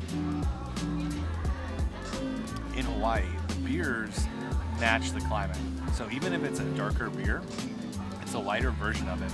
This is a really, really light kind of red beer. And I could drink that all day long. I had to say, the first thing that caught our eye when we got here was actually the merchandise. Their shirts are on point. I know we're gonna buy a couple to bring home as souvenirs because I've never seen a t-shirt selection like this at a brewery before. They've got a lot to work with. They've got surfers, they've got old cars, they've got volcanoes, they've got beer. Their shirts are so cool. We're gonna go pick some out. We've got our fire wings. Ooh, they are hot to the touch. Dunking it in the kimchi sauce here.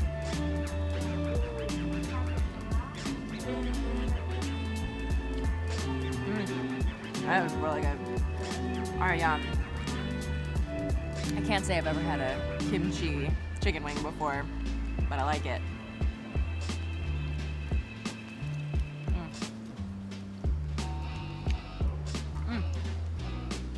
It's not spicy at all.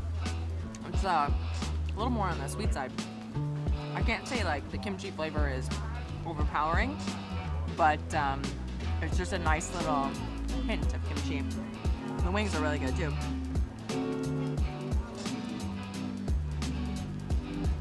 I guess I thought they'd be spicy because they said fire wings, but no, they're very good. Also have a good music selection playing here. Probably cover that with our own music for copyright reasons.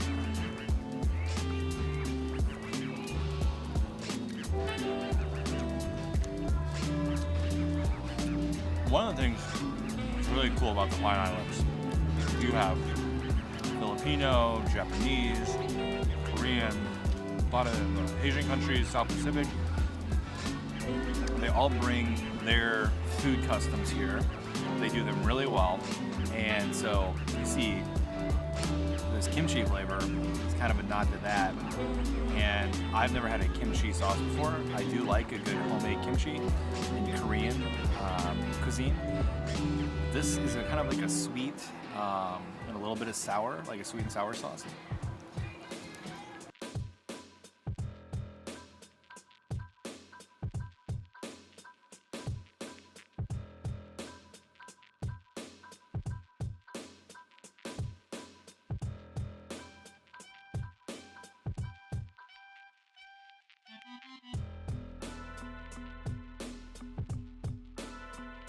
All right, we finished up here at Kona Brewing Company. We picked up our swag from the gift shop, and we are ready to keep rolling here in Kona. So when we're visiting a location, truthfully, I plan a lot of our trips around places I must eat. One of the stops we wanted to eat at here in Kailua, Kona is Broke to Mouth Grinds. And they do a number of different meats over rice, and they've got a macaroni salad. So we're gonna grab some lunch here and take it to the local park, and I think it's gonna be really good. Well, as I mentioned earlier, Broke to Mouth Grinds is a takeout only spot right now. And so I asked a very nice individual who worked there, where can I go eat it? And they said there's a park like 5 minutes down the road. It's the old airport. And they got some picnic tables, and they weren't wrong. In fact, if I want to eat inside a restaurant, you know, that's nice. But if I can come to the beach with palm trees and the ocean in the background, I'm gonna do that every time.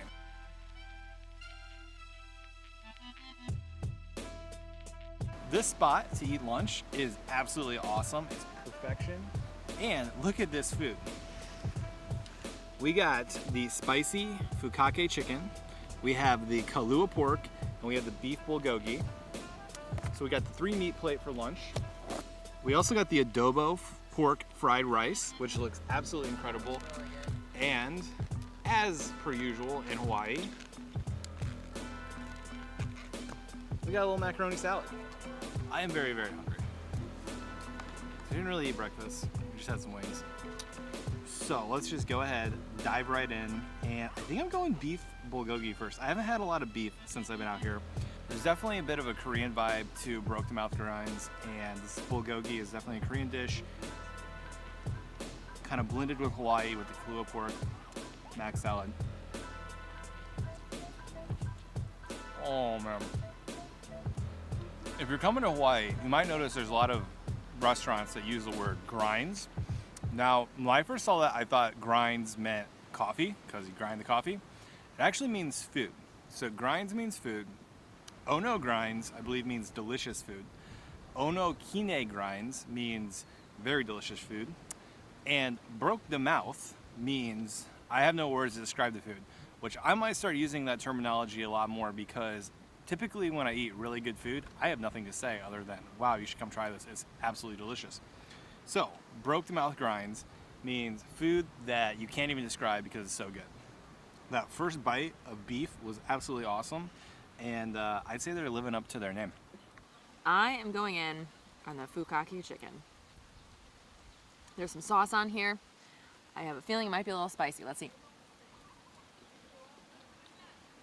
A little spicy, but it's a little sweet, and it's very crunchy. It's might be double fried, because I think it was double fried because it's really spicy, or because it's really crispy. It was very, very good.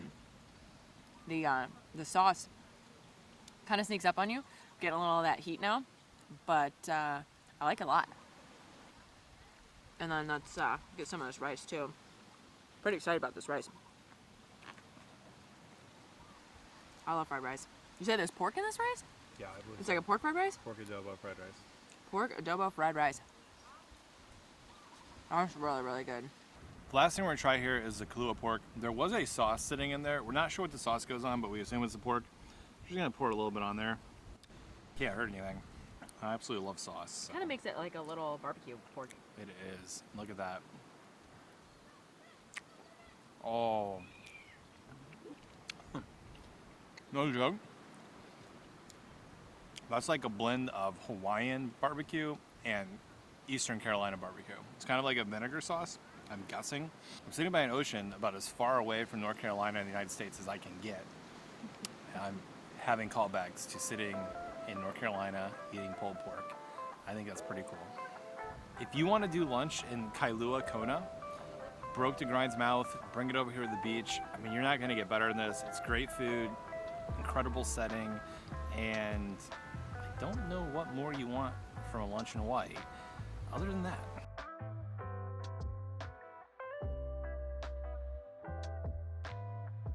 So we've seen a lot of coffee fields on our drive along the coast here, and that is where we're heading next. We're going to visit a coffee farm.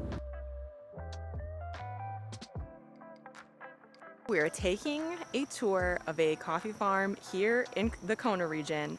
It is Greenwell Farms, and it has been here for over 170 years.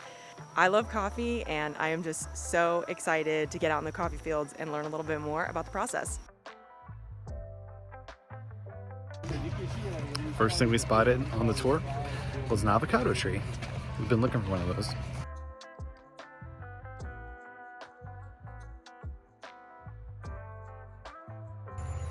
One of the interesting things we learned about this coffee farm is that they cut the trees. So I'm walking among trees right now. They're about 25 years old, but they cut them every 3 years because the new wood that grows actually produces more coffee beans than it takes. Each one goes about 7 to 15 pounds, and it takes that one tree to make about 1 or 2 bags of coffee.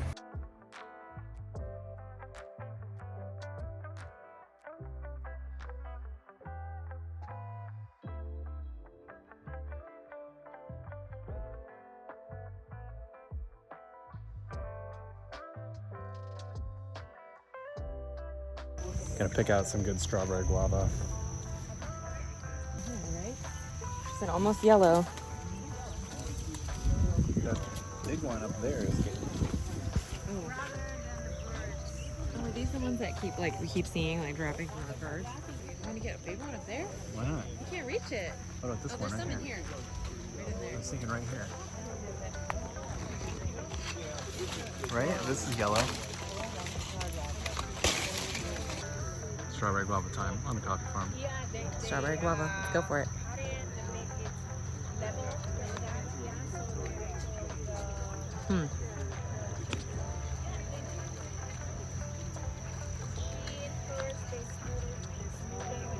What is it like? Like I don't think I like it. It's almost like biting into a pear. And there's seeds inside. It's kind of sweet. No, I gotta find I agree. I don't think it's for me.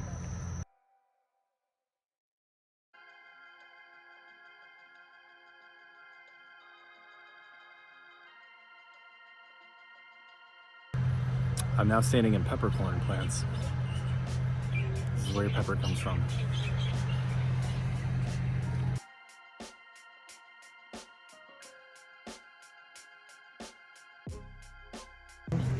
Eating a peppercorn. That is an intense pepper flavor.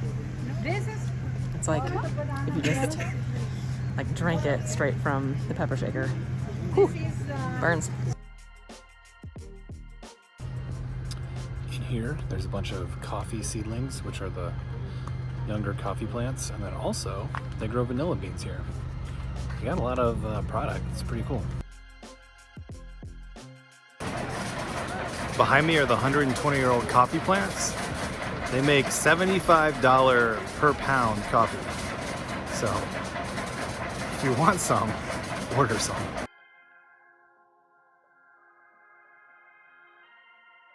Take the tour, get a free coffee sample.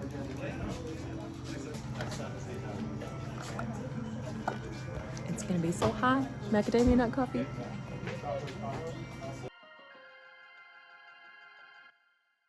Okay, we have had a lot of fun here at Greenwell Farms, and some things that I learned about coffee today. I learned that if you drink 2 cups of coffee a day, that's equivalent to 8 to 10 coffee plants a year. I also learned that in order for it to be Kona coffee, it has to be grown in the Kona Belt region right here. And there are about 800 Kona coffee farms right here on this side of the Big Island. Peppercorns are really spicy if you eat them right off the plant. And I learned that there are some fruits that I'm just not a fan of.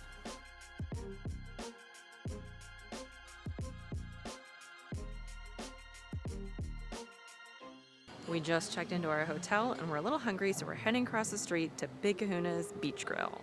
Tonight we felt like a beach grill, and we've had a lot of seafood. It's been amazing, but we kind of need a day off. So we're getting burgers, salads, jalapeno poppers, stuff you really don't need to fight a white eat. But we've got this great view of the coast. You can see the resorts, you can see the waves coming in. This is a new place called Big Kahuna Grill, and they've gotten good reviews so far, so we're like, let's go across the street, starting off with some jalapeno poppers. We got a special berry dipping sauce, which is really what caught my eye. Hot? That was temperature hot. And that was definitely a popper.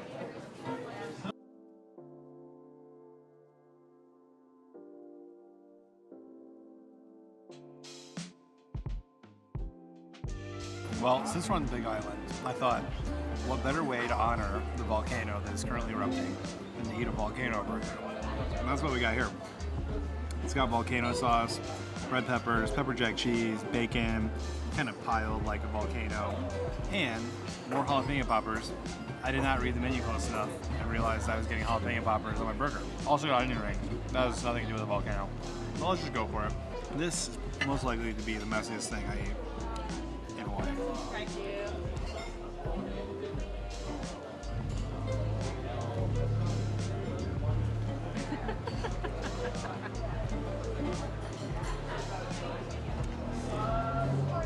Well, it doesn't lack for flavor. It's a very good burger. The bun's great, very soft. It's 2 thin patties. I like that sauce on there. Jalapeno poppers are fun. They're hot. Like, not spice hot, they're just hot. Yep, I got a salad. There's nothing all that exciting about a salad, but I just felt like I needed one.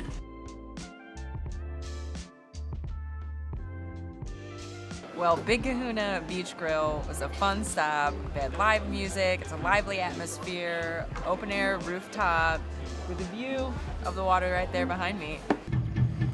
Well, we had a fun dinner, and we're walking towards the luau. They got some drums going, and we got a Mai Tai. I think we're fully on board here on the Big Island. So with that, welcoming. I think we'll end the day. Today we're going to enjoy our resort for a little bit longer, and then we are going to head up north around the Big Island and spend a lot of today exploring the island. I'm really looking forward to it, to really get out here and see the rest of the Big Island. This is honestly one of the nicest resort pools I've ever been in for a couple of reasons. One, it's not very crowded. Two, they have pretty fun water slides, and they got all these different waterfalls. You can sit under them. It's legitimately pretty awesome. I'm thoroughly impressed. It looked cool in the pictures, but when we got here, I was like, wow, this is the nicest resort pool I've ever been in.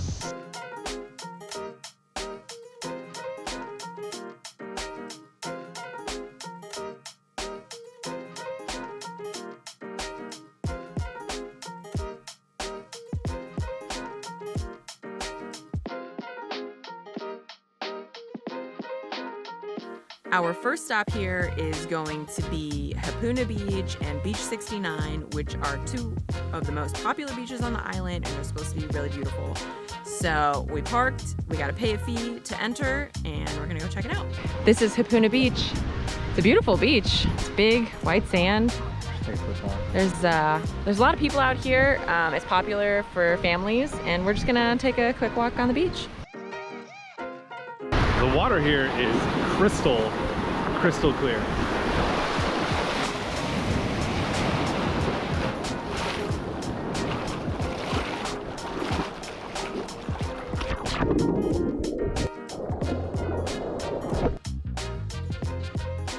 Well, Hapuna Beach lives up to the hype. It's an absolutely beautiful beach. I'm a little sad that we couldn't stay longer today, but hopefully we can hit it up another day and spend some time, because the water was so clear and so calm.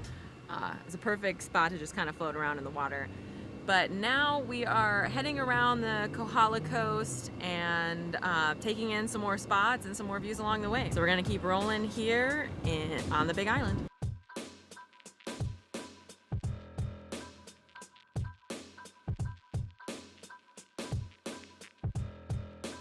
Right now, we're in Waimea, and we're heading to the Fish and the Hog to get a little barbecue. Now, it might seem a little strange in Hawaii to be getting barbecue, but in this area of Waimea, they are known for cattle farming, and it's a huge part of their history, so that is what we're here for, to get a little barbecue. Well, we got seated here at the Fish and the Hog, and today we're going more hog and less fish, because we're in cowboy country here in Hawaii, believe it or not. It's a ranching area. The Paniolos are the cowboys here in Hawaii. And so we're going all barbecue. And I got the barbecue sampler, brisket, pulled pork, ribs, and sausage. And Madeline is actually getting a rib tip sandwich. It's a special today. So we always try to find the best barbecue no matter where we go. And this seemed like the perfect area in Hawaii to do that. And since we didn't grab breakfast, we also got an appetizer. We got some Reuben spring rolls. That literally has nothing to do with the area, but we were just starving. It is homemade pastrami, and they look really good.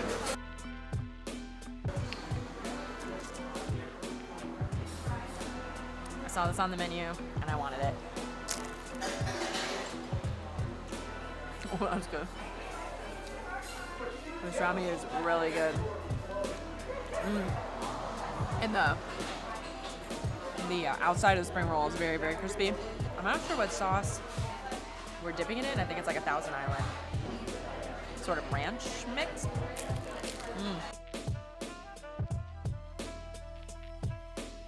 This is my rib tip sandwich. It is absolutely gigantic. I don't really know where to begin. I should probably cut it in half. That would be smart. My goodness. All right, let's not wait.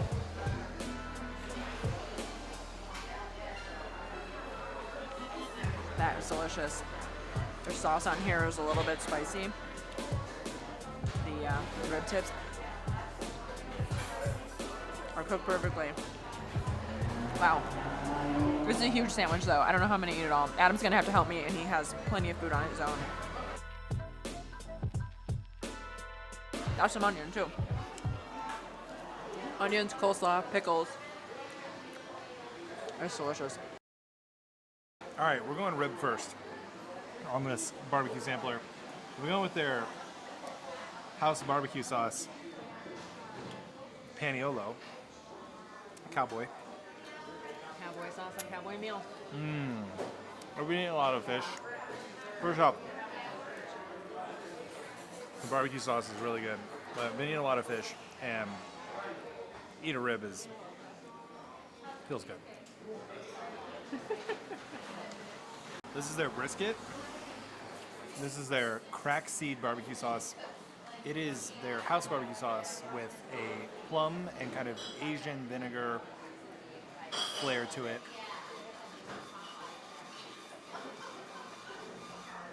It's very good. I think I heard them also say they put some Kona coffee in their barbecue sauce, which makes sense because that's really local. This to the side, I have never had with barbecue before. Grilled pineapple. I'm not even quite sure what's on it. It looks like paprika, but I don't think it is. Oh, man. That's really good. I still don't know what that is seasoned with. Spicy? It's got some spice. I wouldn't say it's hot. But it's grilled and it's very sweet. It's the pineapples that are grown here in Hawaii have a sweeter flavor. So when they're picked locally, they're a sweeter version of pineapples.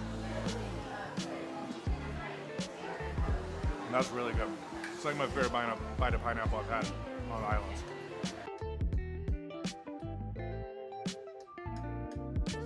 Okay, that was the fish and the hog.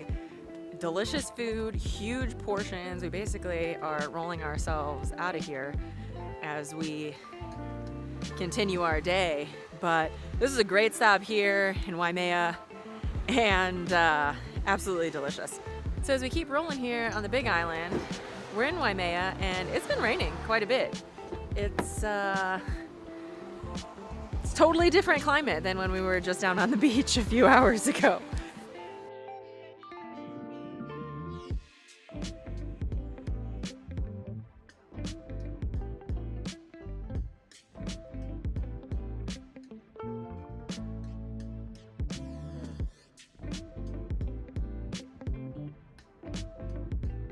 Well, we stopped off here at the Iao Valley lookout. It's raining, so I don't know what we're gonna see when we get out there, but we were here and in the area, and we don't really have another day that we can come check it out. It's supposed to be a great view, so we're just gonna get out in the rain and see what we can see from up here. Well, we're down here at the overlook looking down into the Iao Valley.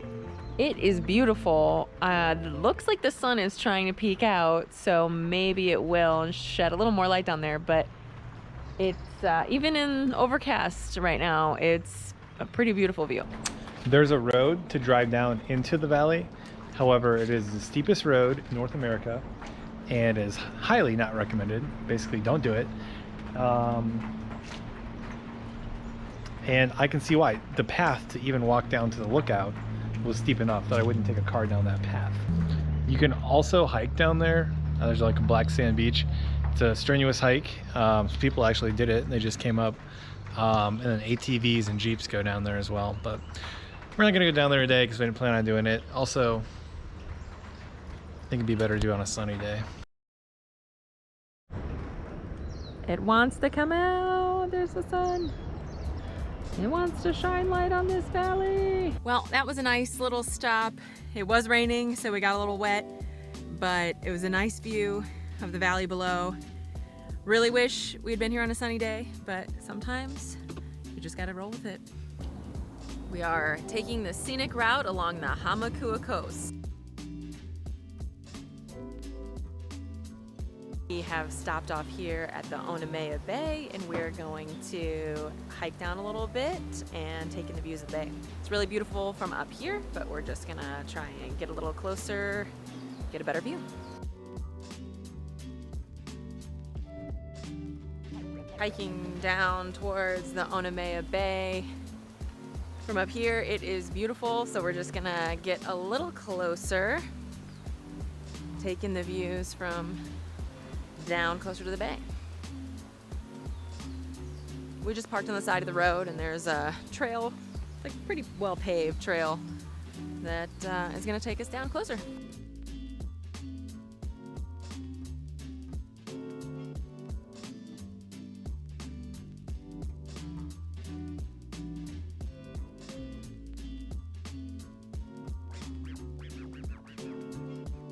We made it down here to Hanauma Bay. It is absolutely beautiful. There really aren't too many people around, which is cool, and it's just gorgeous. I'll never get sick of places like this.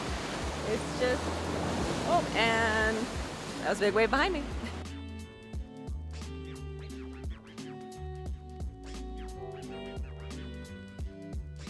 It was a pretty easy hike down too. Well paved and well marked, so it's pretty easy and well worth it to come down here and have a look.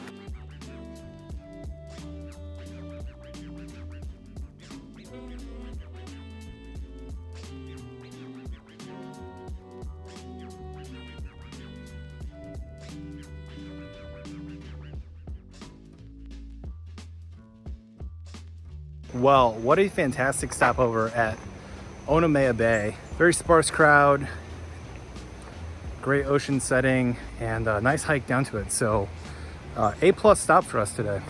Hilo is the wettest city in the United States. A lot of condensation builds on this side of the island. So it rains in spurts over here. It rains a lot at night. But if you can catch it on a clear day, it's really a beautiful area. The rainforest is awesome. I wanted to spend a day kind of exploring the rainforest, and we're getting it to the nth degree here today.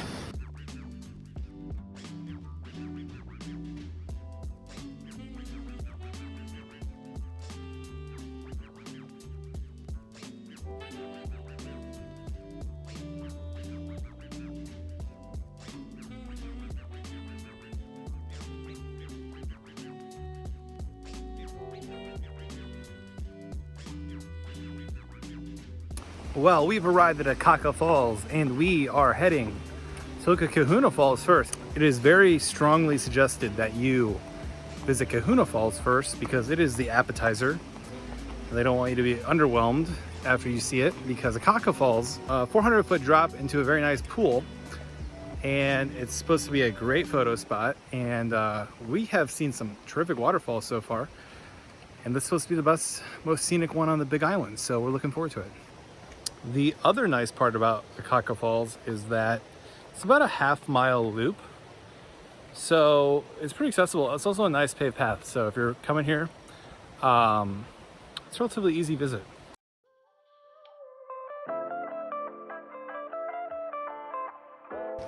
So that was Kahuna Falls. It's very hard to see, just a very tiny lookout. So I understand why they recommend going there first, because you would, if you weren't looking hard, you actually might miss the falls. You hear them, but you have a hard time seeing them. So this really is our rainforest day on the Big Island, and we just have this amazing 80-degree day. Everything is so green because it rains here so much. And Akaka Falls is also a very rainforesty area. So I'm pretty excited. I don't know if Madalyn's loving the rainforest as much as I am. What? Are you loving the rainforest as much as I am? I love the rainforest. Oh, good. Makes me thirsty listening to all these waterfalls, though. I don't know if that's normal.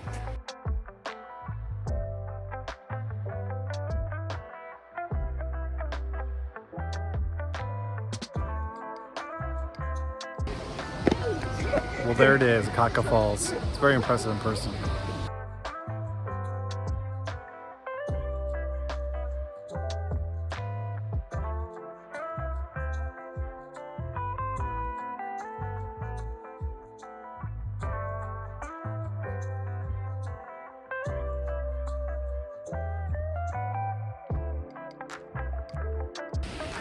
Well, that was Rainbow Falls. You just walk right up and see it. Probably one of the most accessible waterfalls that we have seen since we've been in Hawaii. Super easy, really pretty. You just walk right up.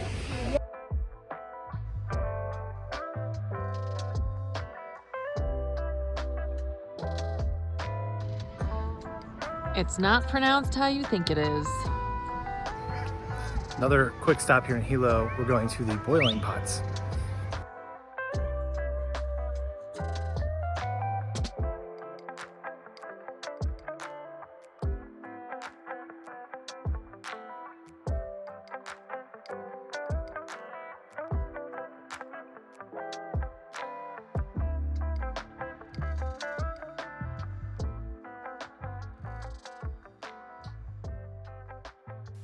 We have driven up Mauna Kea and we're at about 9,000 feet where the visitor center is. And from here you can only keep going if you have a four-wheel drive vehicle, which we do not. So this is where we knew that ahead of time, but we were fine with it. We went all the way up Haleakala, so we thought we'll come up as far as we can and take in what we can. But yeah, we're at about 9,000 feet and we can see clouds below us. We can see the top of Mauna Kea, and it's a little bit chillier up here than it is down below. Well, this is one of those moments that the camera does not do justice. We're on the slopes of Mauna Kea and we're above the clouds over here. You can see Mauna Loa behind me, and without the full depth perception, it just doesn't come through about how amazing this view actually is. Today we are heading to Hawaii Volcanoes National Park. We stayed in Volcano just about a mile down the road from the park, but we're getting into the park here about 10:30. We're gonna see some craters, we're gonna see some volcanoes. I'm pretty excited to be heading into a new park.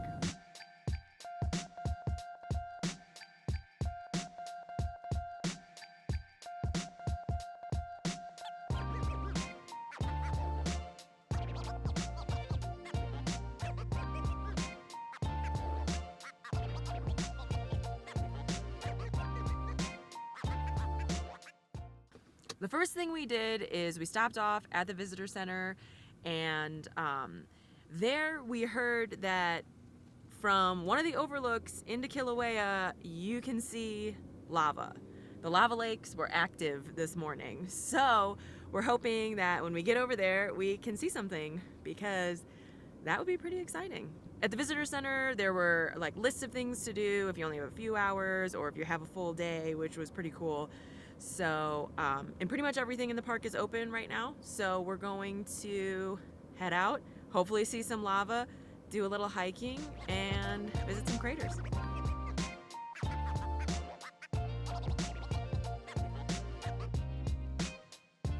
Right now we are heading to the Kilauea overlook to see if we can see the lava lake.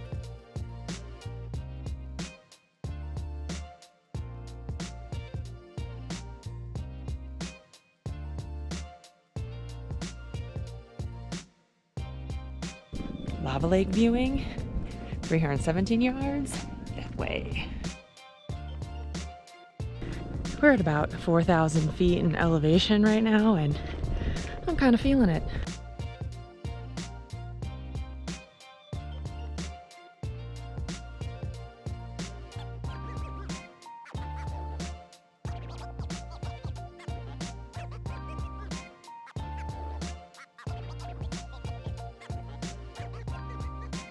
Well, we have looked down into the lava lake from the Kilauea overlook, and it's very cool. It's kind of like the Grand Canyon, like you're looking down into a big giant hole, but there's lava at the bottom.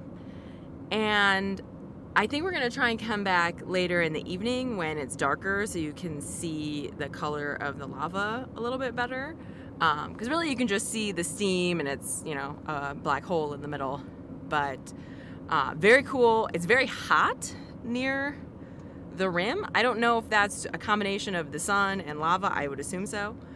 But very cool start to our day here in the park, and we're gonna keep rolling and see some more stuff. Also, while we are driving around the park, we are listening to Jimmy Buffett's Volcano. We will not be able to have that playing in the background of the video, though, for, you know, copyright reasons. But I just thought that you should all know that that is the soundtrack to our day here. Our next stop here is going to be the steam vents and the sulfur banks.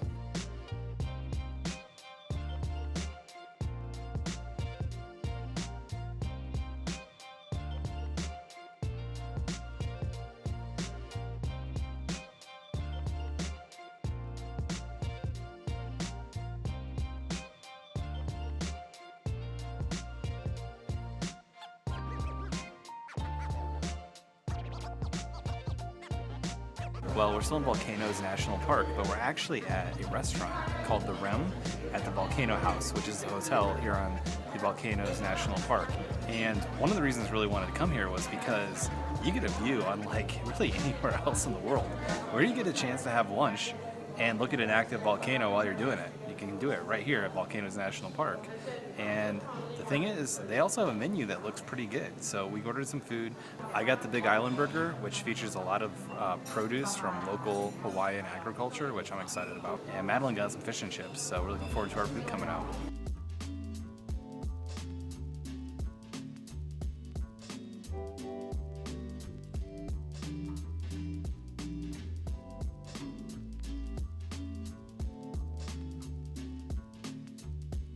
Well, this is the Big Island Burger. All the produce on here is from the local farmers on the Big Island, except for the balsamic. That is a big burger.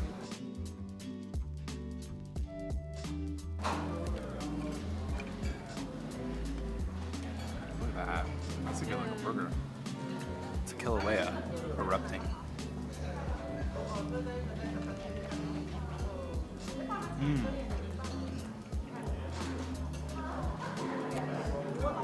For a national park, it's an A+. Macadamia nut crusted mahi mahi. Little remoulade. Looks like a chicken finger. That's hot.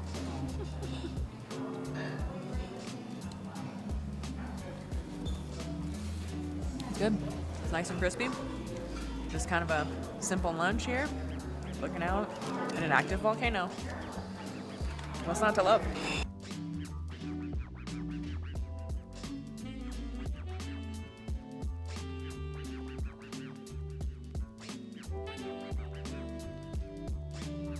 We finished up our lunch here at the Volcano House, and you really just cannot beat this view. We're gonna keep rolling here in Volcanoes National Park, but this was a perfect stop for a little rest and a great view.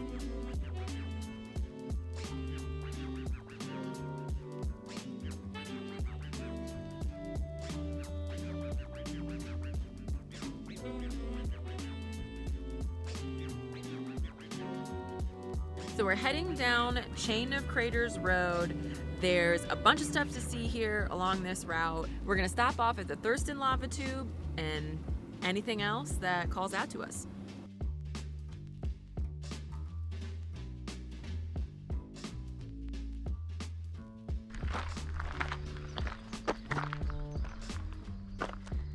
Man, you can't see the view down there. So we're hiking to the Thurston Lava Tube. It's about a half mile.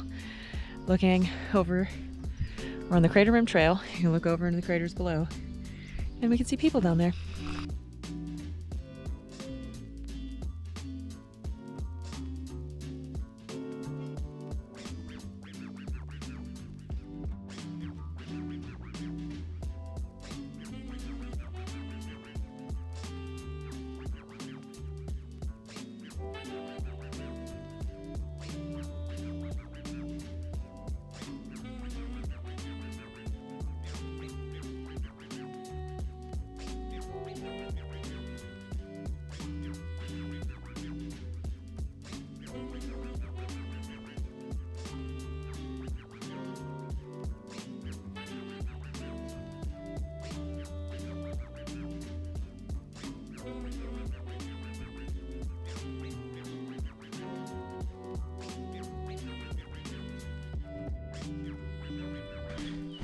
We are heading into the lava tube.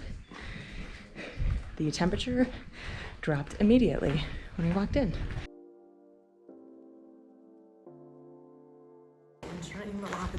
Don't fall down. I shouldn't walk backwards. No, not a lava tube.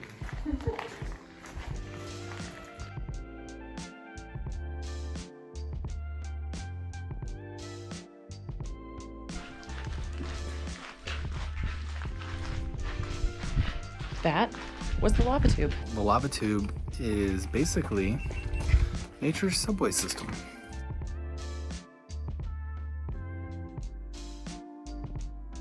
Well, we finished up at the Thurston Lava Tube, and now we are gonna continue on Crater Rim Drive and see what we see next.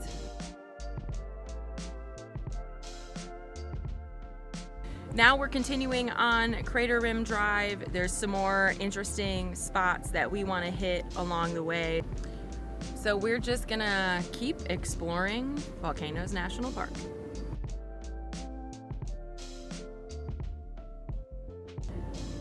We are now driving on Chain of Craters Road. It actually leads all the way to the ocean, and there's several craters that we can stop into along the way. So I'm pretty excited to see the view of the ocean when we get to the end.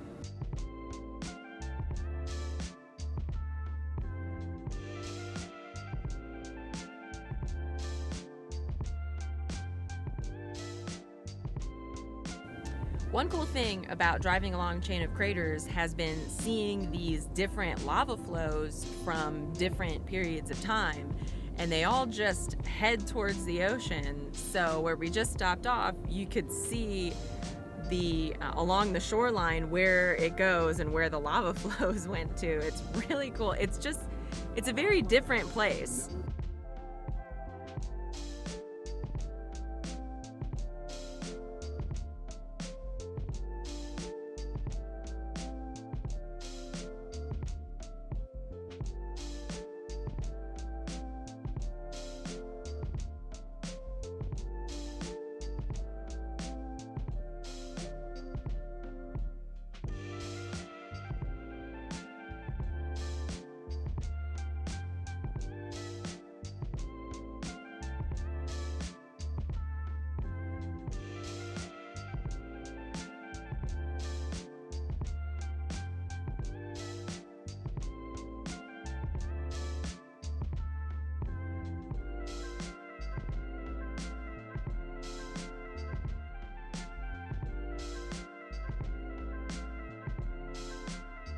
This is the Haleakala Sea Arch over here, and it's just crazy. This is the newest land on Earth that we're standing on right now.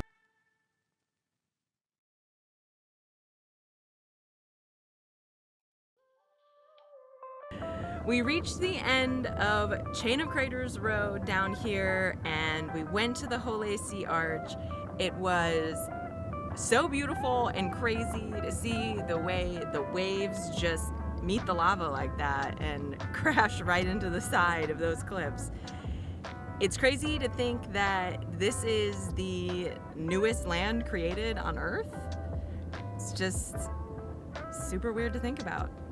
But this park is so unique and beautiful, and we were kind of saying it feels like so many different national parks that we've been to before. It kind of feels a little bit like the Grand Canyon mixed with Yellowstone, with all the, eruptions and sulfur. And then it feels a little bit like Black Canyon of the Gunnison because of the black rock, and it all meets a volcano.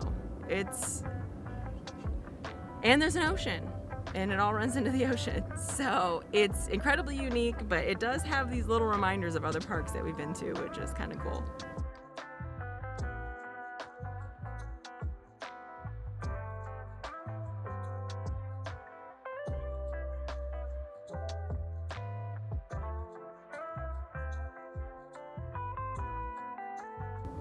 So we stayed in Volcano, which is, it's like a mile and a half outside of the park, and there's a lot of good options for where to stay. There's some hotels, some lodging, and then there are some great Airbnb options, which is what we went with. And we have a very cool cottage sort of in the jungle, and We absolutely love it. We'll put a link to our video of the Airbnb in the description below.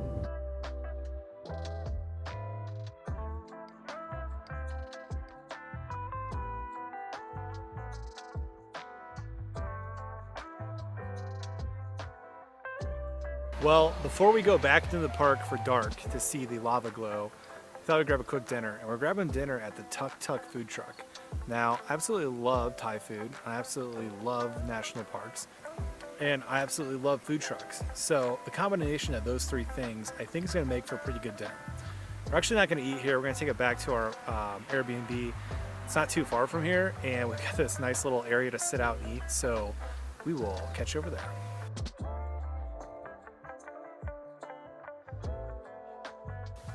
Well, as I mentioned, we weren't going to eat at Tuk Tuk's food truck spot. We were going to bring it back to our Airbnb. So we got this awesome spot. We got this fire. We got this jungle. So why wouldn't we want to eat right here? A Tuk Tuk food truck. The food looks great. We got a chicken basil stir fry. And we also got a Thai fried rice with basil. I absolutely love Thai food. Thai basil is an amazing flavor. And in our home state of Chicago, I pretty much tried every Thai place. I know which Thai place has the best version of each dish, and I've had Thai food in a while, and it's one of the foods here in Hawaii that has gotten popular because of the immigration from Thailand to Hawaii, both currently and historically. So I'm excited to try some out here in the islands.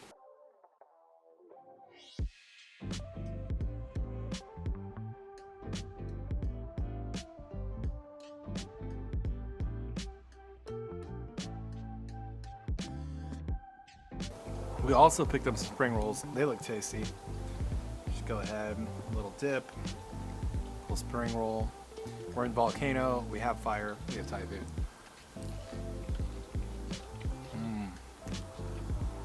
Looks tasty Thai food. So, dig into this basil curry on top of their fried rice. Lots of vegetables at Tuk Tuk.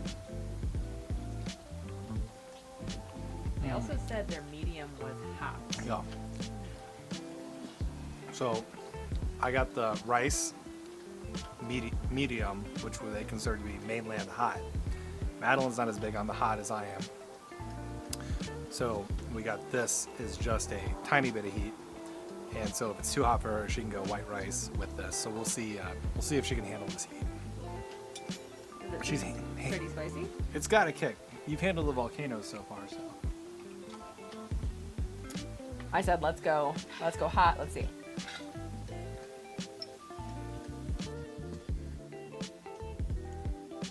Yeah, that's spicy. That is spicy. Whew. I like it. It tastes really good, but I think we were right to not go spicy with the stir fry, because that's probably gonna be more my speed.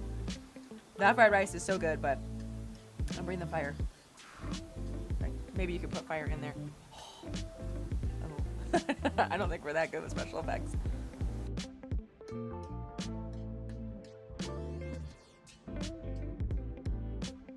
Well, we enjoyed Tuk Tuk. My mouth is only slightly on fire. If you're visiting Volcanoes National Park and Tuk Tuk truck is open, consider going by and getting some. I love food trucks, I love national parks, and I love Thai food. It's usually a good combination. It definitely was today. Well, now we're gonna head back into the park and see that nighttime glow. We're looking forward to it. We saw Kilauea during the day, and now we're looking forward to seeing it at night. Right now, we are heading back into the park after sunset to get a good look at the Kilauea crater at night.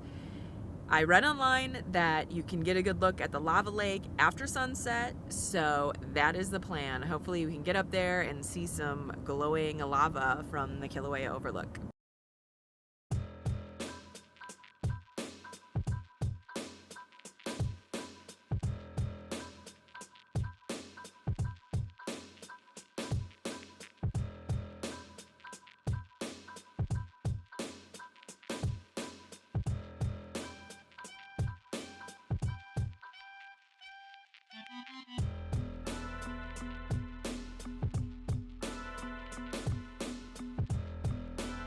What are we doing?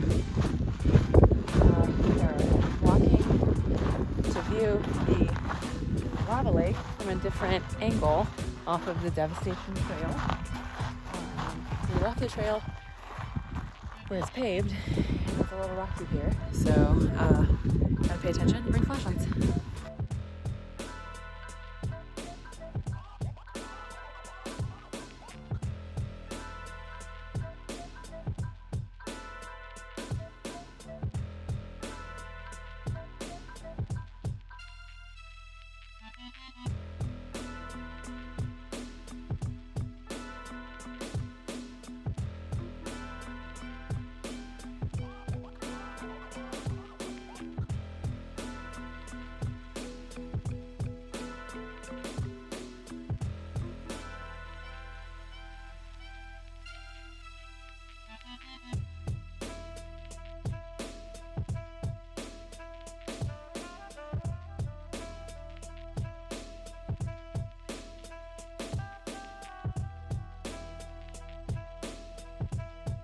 Wow, seeing down into the lava lake at night is the way to do it.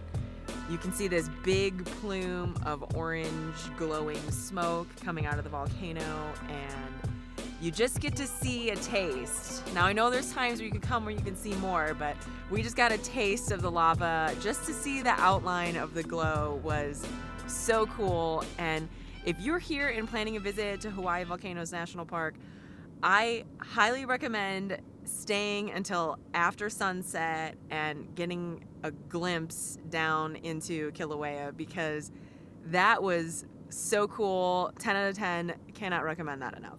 Behind me is our Airbnb that we have been staying in while we're here on the Big Island of Hawaii. We're right outside of Volcanoes National Park. It's this really cool rainforest cottage. We love it so much, we just want to show you guys around.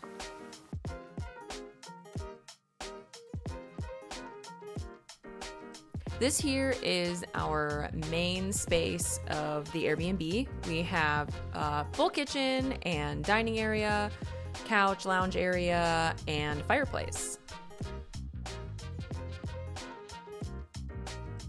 One really fun thing about this place is the crow's nest. That is the name of our loft space. There are a lot of fun things up here. The turntable, we've been listening to Hawaiian favorites and a lot of Elvis since we've been here, and that has been really, really fun. And there's these old arcade games. I played some Pac-Man. I'm still terrible at it. It was very fun. Let's play some right now.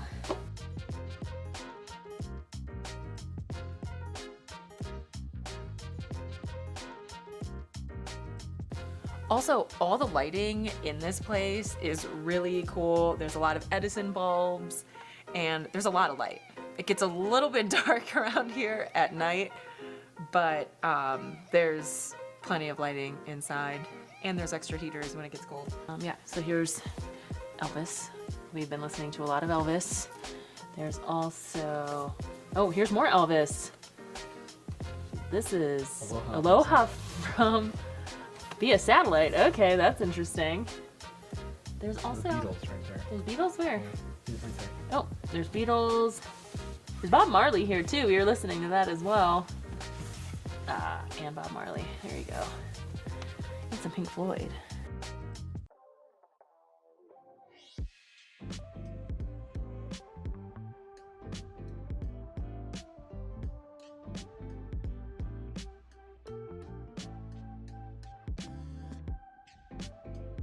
All right, and this is the bathroom. It's a full bathroom. This is kind of a remote area that we're in, so it's awesome to have full bathroom, shower, hot water, everything. You don't have to worry about anything like that. There's a heater too in here in case it gets a little chilly, because sometimes at night it does get cold in Hawaii. That was a surprise to us as well. And then over here we have the bedroom, queen size bed. Here is another fake fire feature. It doesn't give off any heat, but it's just a nice glow. Actually, I think it does give off heat, but this place can get either very cold or very hot. so we haven't turned the heat on that. I do like this fire feature. When I first walked in, I thought it was a TV. It does seem like where the TV would go. Another cool thing is they have this map over here where you can put a pin in where you're from. So why don't we just go ahead and do that right now? What color do we want? Let's go green. I don't know. There seem to be a lot of people that have come from the Midwest, so I don't know if we're going to be able to get to Chicago. There's not an orange one. And so I see Indianapolis, I see St. Louis, there's Chicago. Boom. It's kind of sticking out there, but that's us. I've also been able to practice my ukulele skills. I'm not very good. You were hoping you'd be a natural. I'm not a prodigy. So the house is actually called Haleakala. And if you've noticed in a lot of the decoration, there's a crow's theme. There's the crow's nest, there's the crow bar, the bedspread has crows on it, there's little knobs on the cabinets that have a crow, and there's a crow behind me. It's actually the alala, there's a little pamphlet here to learn more, but it is the Hawaiian crow and it's actually extinct in the wild, and there's conservation groups that are working to bring it back. So not only is it a really cool theme for this place, but I feel like we learned a little bit about the animals in the area. So, and it brings awareness to the fact that they're going extinct. So it's very interesting as well. I mentioned that the lighting in this place is really cool. Every light fixture. This might be my favorite one. The relax side. And then there's a couple of Hawaiian crows telling us to relax. All right, let's go outside. And then out here is the crow bar. So there's this great bar. We got stools down below and fire feature. There's a lot of fire on the Big Island, and there's a lot of fire in this Airbnb. But there's cool lights, and it's a really cool seating area. And it leads out here. It's a little dark, but leads out to our little rainforest backyard. We have some beautiful flowers and trees, and it's really cool. It feels really private here. The road isn't too far away, but we barely hear it even when you're sitting out here. So we're not too far away from civilization, but it kind of gives us the feel like we're really out in the forest in our little forest cabin. Well, out here in the backyard is the catchment, and in Hawaii, almost everybody has these to catch rainwater, and then you use that in the house in your plumbing. I don't think it's your drinking water, but it's your, like, for the plumbing, like the shower and the toilet and everything. We've had no water issues. Everything's been great the whole time we've been here. We've had hot water, and it's been really nice. But yeah, it's really cool to sit out here with great lights. It's really comfortable. Oh, and there is a water feature down here. But that's really cool too. Kind of feels like we're, you can hear a waterfall or something. This is also a really neat little, I guess it's a decoration, but it's a piece of lava from the 2018 Kilauea eruption.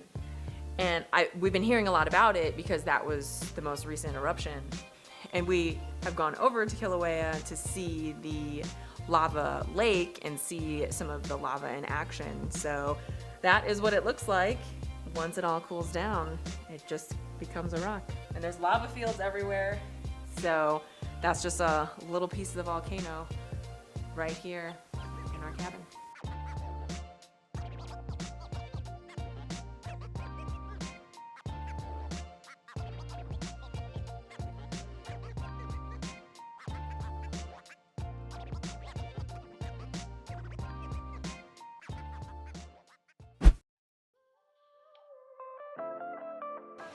This morning, we are on the west side of the Big Island, starting our day off here at Honolulu Beach.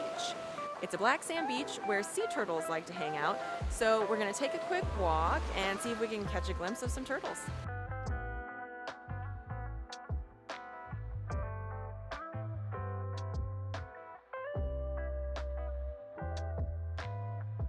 Well, no turtles here this morning, but it is a beautiful beach and a great place for us to start our day.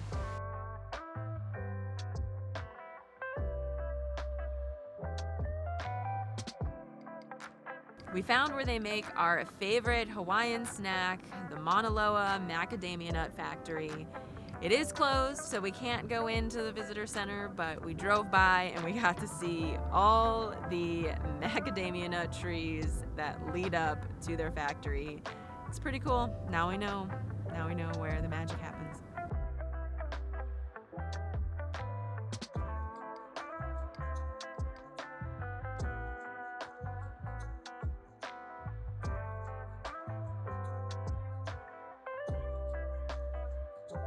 We are here at the Pana-Ewa Rainforest Zoo in Hilo.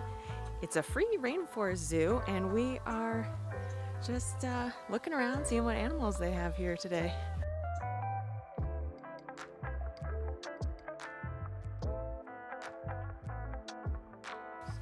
It's the only rainforest zoo in the United States, and they have beautiful gardens and a bunch of different kinds of animals, so we just thought we'd pop in here and have a look around.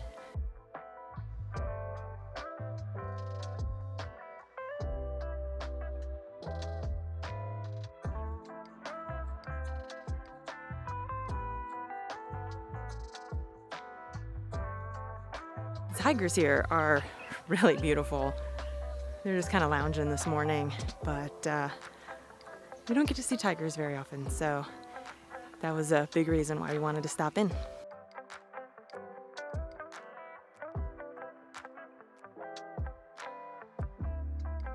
Well, the Pana-Ewa Zoo was a nice little stop. We were just here for a quick pop in. We got to see some tigers up close, and if you have some time and it's a nice day, you should pop in and just check it out.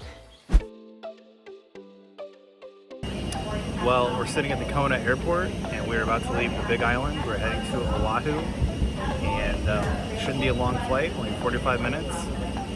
This Kona airport is a lot like an airport in the old movies, where you board outside and you walk up the plane on a ramp.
Today we are exploring the North Shore of Oahu. We're going to hit up some movie sites, including the Valley from Jurassic Park, and we're going to then end our day at a luau.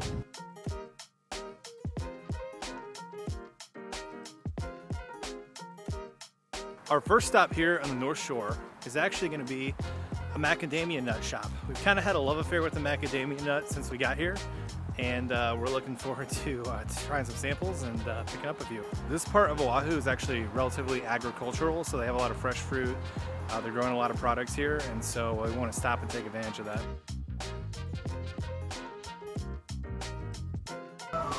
Free coffee samples, Kona coffee, macadamia nut flavor. It's so good.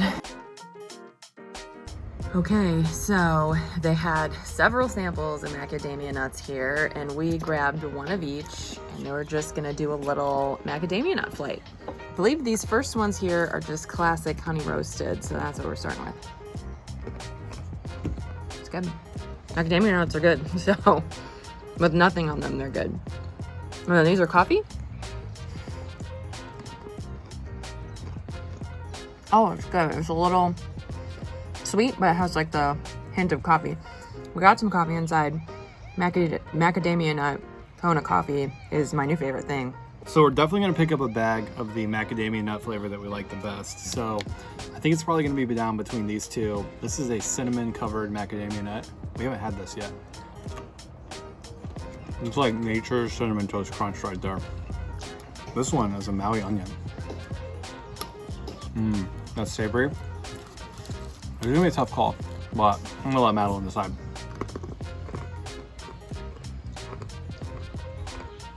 That was good. It was a lot like Cinnamon Toast Crunch. It'd probably be really good in a cookie. Like a snickerdoodle macadamia Yeah, like nut? like a snickerdoodle with macadamia nuts. That's like what it is. That sounds like a thing I'm gonna make this Christmas. Never made a snickerdoodle in my life, but now I want one. All right, we're now heading over to the ranch. Well, we have reached Kualoa Ranch, which we are also to say, welcome to Jurassic Park. And about a million other movies that they filmed here that some of them I'd never heard of, so But some of them we really like. pretty impressive. Yeah, we're just gonna go on a tour of the property. I'm not gonna do anything too crazy. But you can like do ATV tours, and zip lines and that which kind of was stuff. fun. But we're just taking the bus tour today.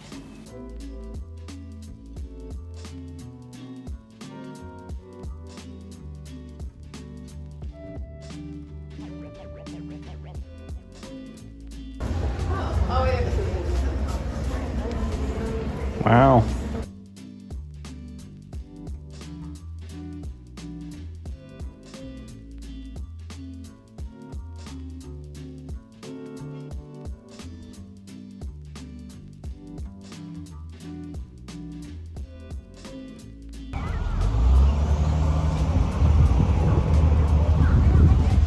Wild boar!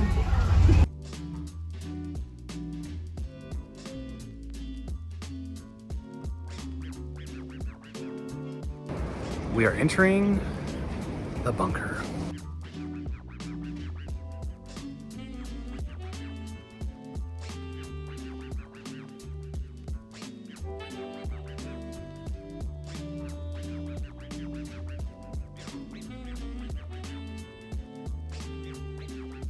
It's a $20,000 model.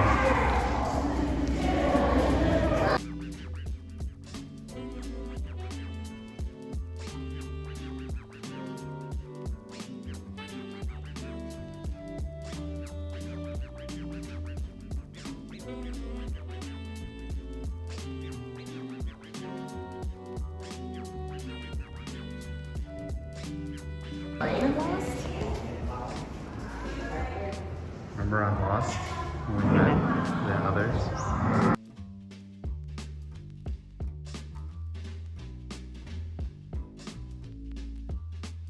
Be like I'm seeing a dinosaur? Are you filming video or taking pictures?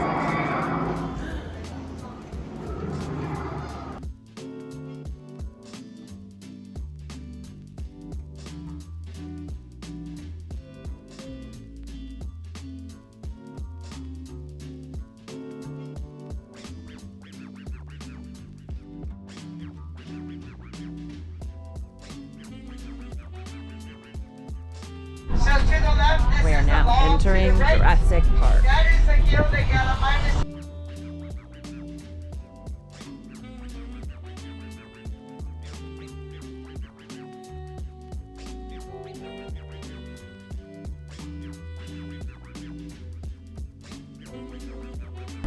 This is a Now this Jumanji was site coming filmed up. right here. To the right side is This our is where they did the Berkshire dance pigs. fighting.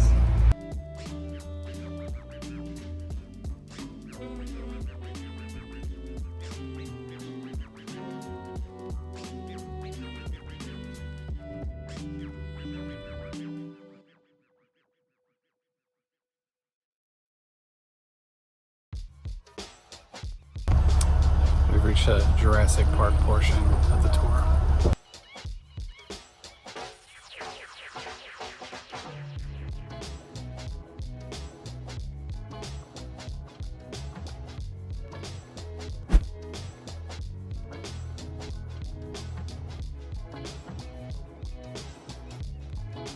Well, we're walking the ranch and in the valley.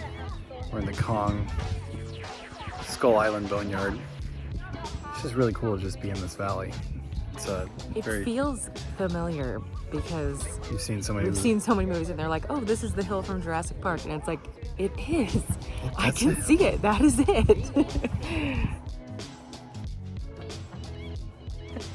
We just ran away from the dinosaur while avoiding cow pies at the same time because this is an active farm and the cattle roam free here. So there's bones and cow poop. Skull Island bones. But Skull Island bones are very cool. I've actually never seen that movie and now I really want to watch it because I've lived it now. So we're gonna have to go home and watch that movie.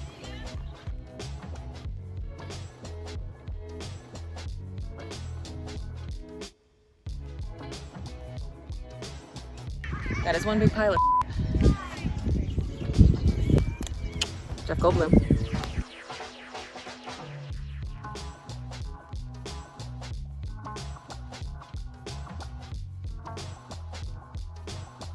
Well, the visit to the ranch was fun. We're gonna keep rolling here to the North Shore. Bit of a bumpy road, but we're gonna go find some lunch. And as per usual, we're very hungry.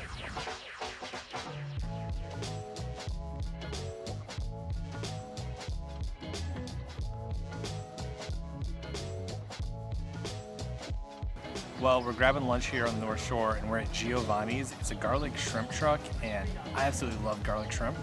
And I wish this was 4D because if you could smell the garlic, this video would be much more enjoyable for you. These things are loaded.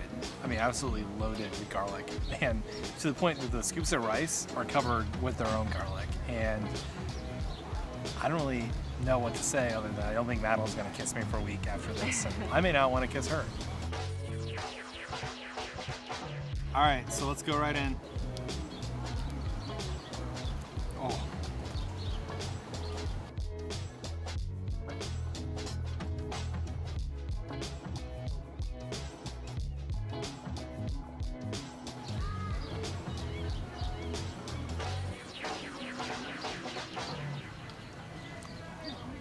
That was pretty good. The shrimp is very fresh. Now, shrimp is not something that they catch in the waters off of Hawaii. They do have some farm-raised shrimp spots in Kauai. I don't know where they got this shrimp from, but it is fresh.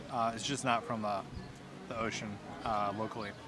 That said, it really is kind of a tradition up and down the North Shore here to do these garlic shrimp spots. And we picked a good one. Look at that. Dripping with flavor. Look at all this garlic. There's so much garlic. Yeah, we've got the scampi, and then we got hot sauce on the side. We asked him if between the spicy and the hot, which we should get. He said neither. He said get the hot sauce on the side. So that makes me think it's pretty spicy. And I'll go without, and then I will try it after my first bite here. Ooh, a little bit of work getting it out. A little messy. That was good. The garlic flavor is just taking a hold of the still shrimp here. All right, we're gonna go for the spicy. Let's see. Ooh, no. Kind of has like a Louisiana hot sauce spice to it. That's what it reminds me of. Maybe it's just the shrimp, the garlic. Kind of feels like that to me. Also feels a little Italian. Kind of smells like, maybe it's the scampi. If you put this on top of some pasta, it'd also be really delicious. We do get the rice. But that's why we got the rice. I'm just soaking up all the flavor, all the juices, all that goodness down on the bottom here. That's good.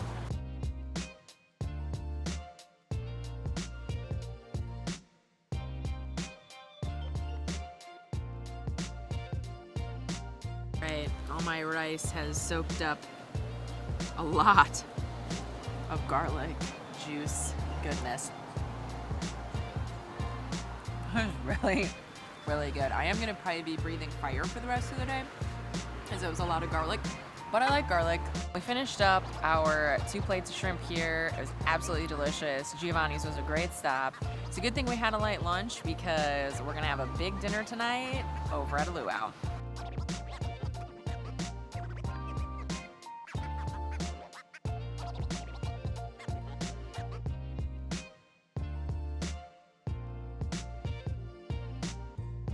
In keeping with the theme of our morning, we're actually visiting another movie site right now. We're walking into Turtle Bay Resort, which is where Forgetting Sarah Marshall took place, which is one of our favorite movies. We did not book the Kapua suite. Only Oprah can do that. It's only for Oprah. Or Tom Hanks? He just says Oprah, right? I remember her saying Oprah. Oprah or the president or something like that, yeah. Yeah, I think it was Oprah. So if we see Sarah Marshall, we'll let you know.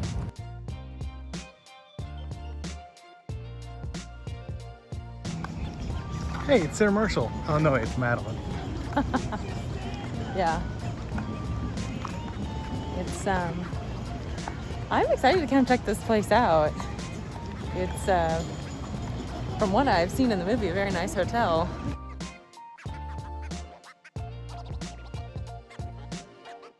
So what I'm walking up to, I believe, is the yoga studio from Forgetting Sarah Marshall, where they all do yoga with Kristen Wiig.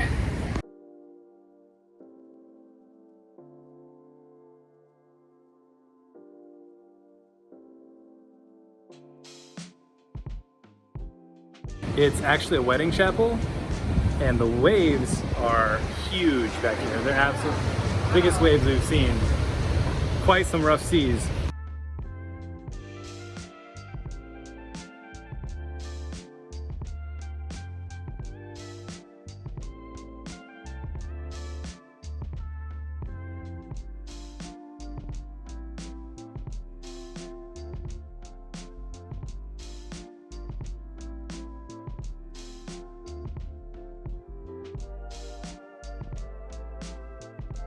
That's the buffet where Jason Segel eats. Forgetting Sarah Marshall.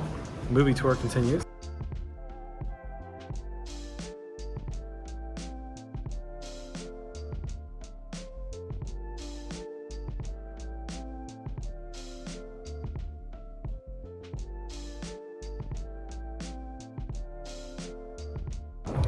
All right, it is time for our luau here on the Big Island of Oahu. Madeline is excited.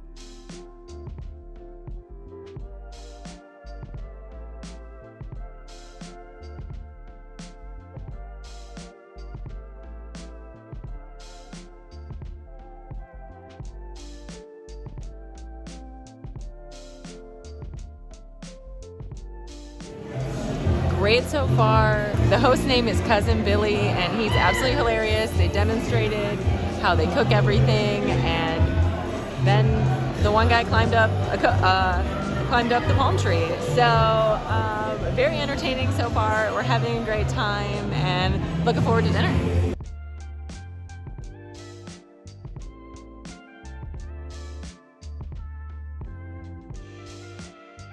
This is a huge plate of food. We have Kahlua pork, we have rice, we have fish, macaroni salad, the tomato, lomi tomato, and then there's also coconut cake for dessert, which I would like to just start with now, but I'll wait. This is chicken, it's not fish. I just didn't know what it was. But it's very good. Everything's really, really good. The Kahlua pork is very good too. And we're happy to have a salad because we love it whenever we get salad.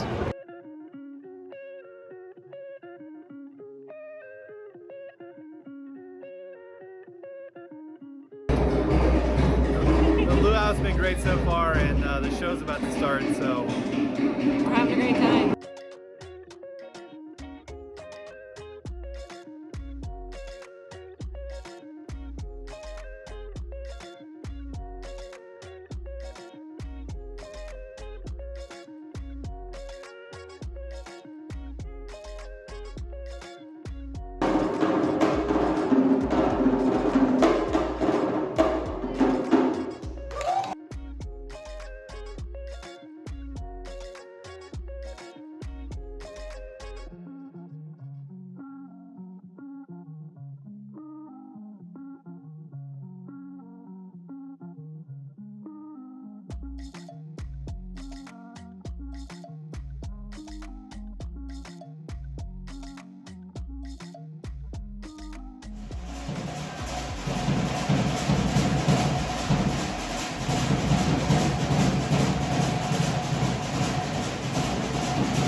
Great luau experience. If you were in Oahu, Toa Luau is the one way you to gotta go because we had a great time, our first luau ever, and had an absolute blast. The food was great, the show was great.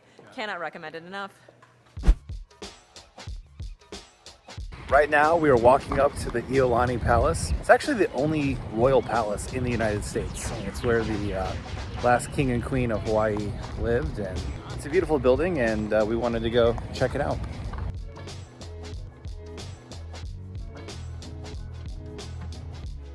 It's also right downtown Honolulu, so if you're here, it's a pretty easy stop. It's right by the state capitol.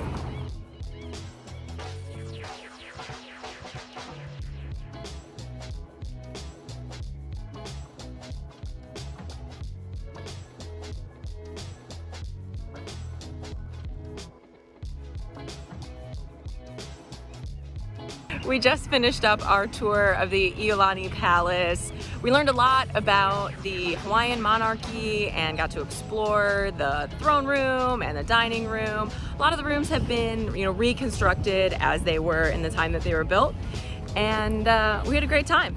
Now we're gonna keep on exploring the Honolulu area here. Got some other things planned. Well, another thing Madeline and I really like to do when we're in capital cities, and Honolulu happens to be a capital, is to visit the state capitol. Yeah, if you've noticed in a lot of our other videos, we do seem to end up at state capitals quite often.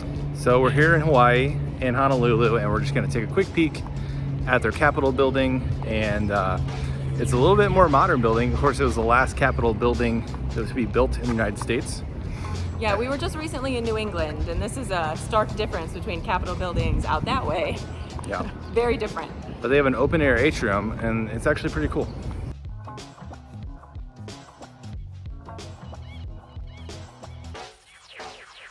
We are driving along the southeast coast of Oahu and exploring a bunch of different spots along the way, but our main goal today is snorkeling in Hanauma Bay.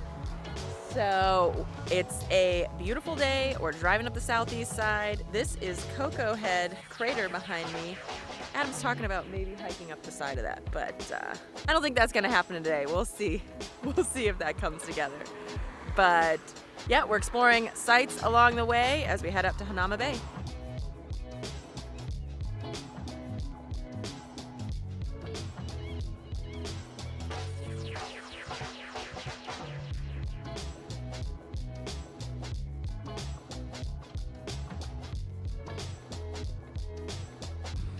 Okay, so we are at Hanauma Bay Nature Preserve. We're here to do some snorkeling. It's supposed to be one of the best places in Oahu to snorkel.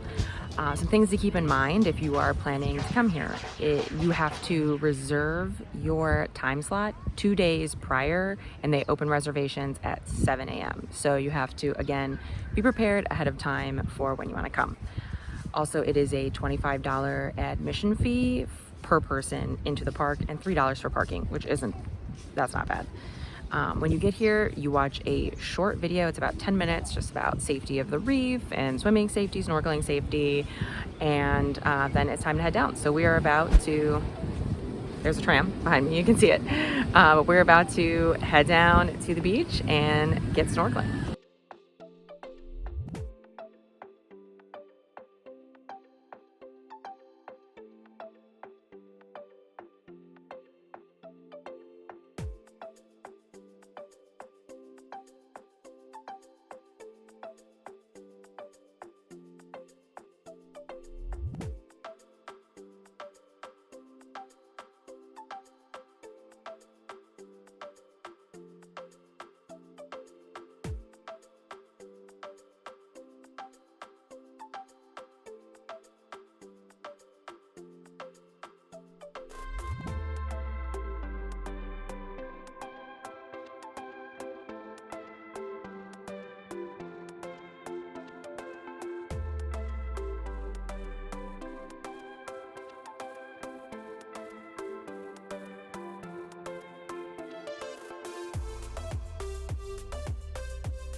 Well, snorkeling out here is really a fun experience. You're in this crater.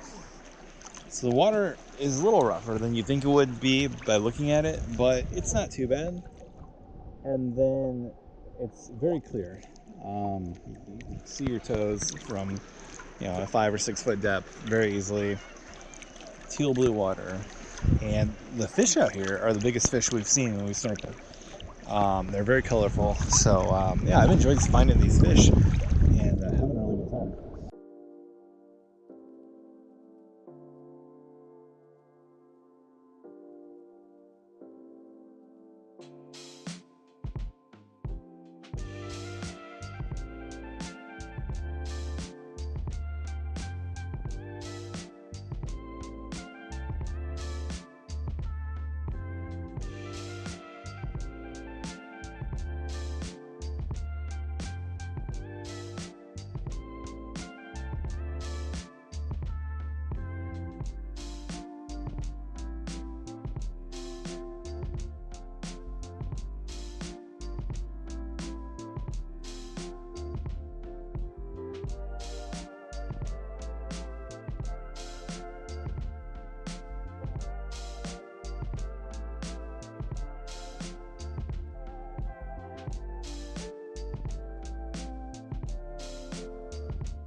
Well, a terrific time had by Adam and Madalyn.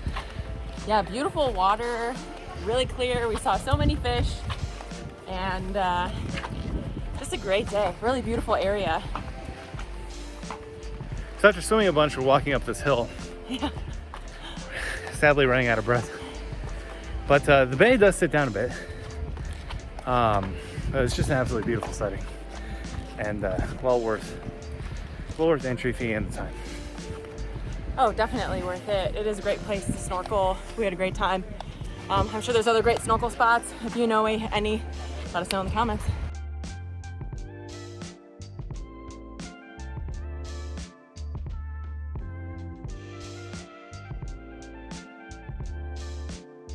We finished up at Hanauma Bay and now we are continuing along the coastline here.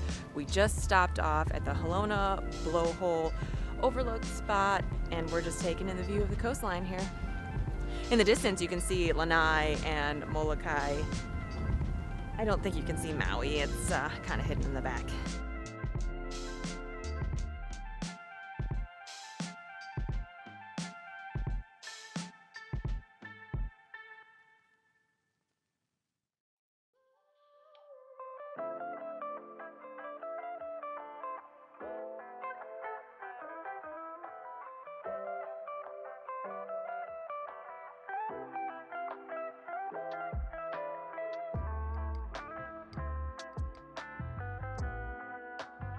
Next up along the coast here, we are going to hike up to Makapu'u Point Lighthouse.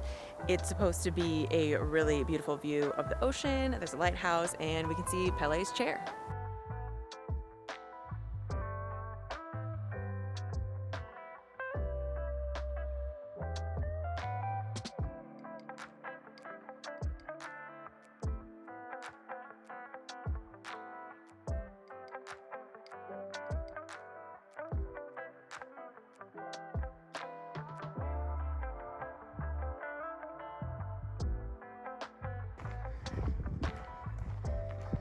There's also no shade.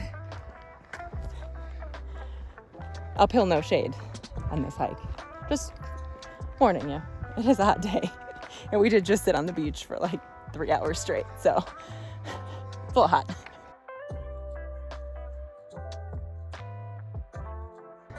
We've come up pretty high. That's so pretty over there.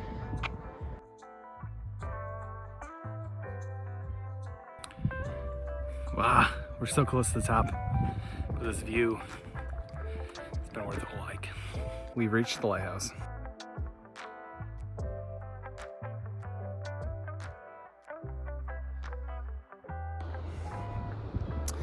Well, we are up high right now, very, very high.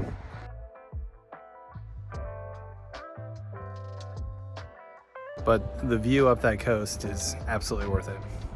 And the way down is already much easier. See Maui. You can see Maui, Molokai, and Lanai right out there. You feel a little bit less alone out here in the middle of the ocean when you can see the other islands. Otherwise it feels a little weird to be so cut off, but also very fun.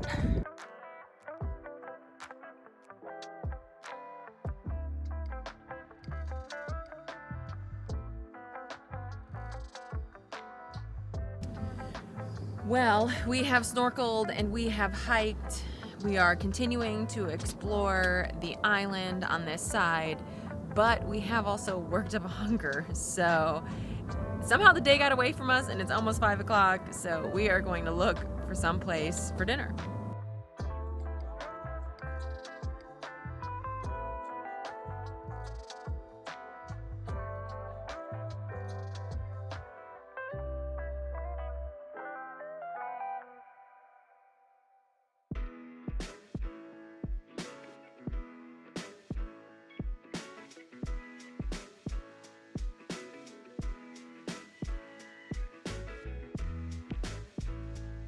So we decided to head back over to the Honolulu area and we're having dinner tonight at the Surfing Pig.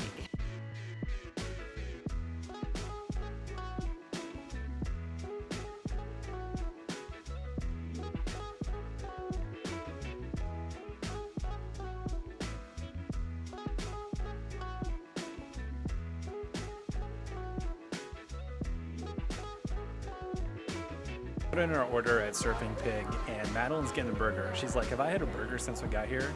And I said, I don't think so. So she's like, I'm getting the burger. I got the fish of the day. I ate a bunch of fish at the start of this trip and haven't really had as much recently.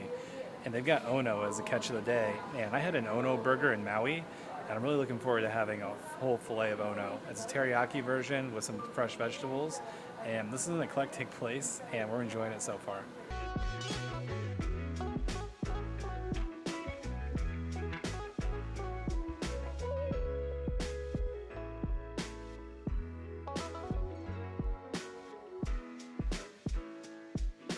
All right, here we go. First bite of Ono. Oh no, I'm eating Ono.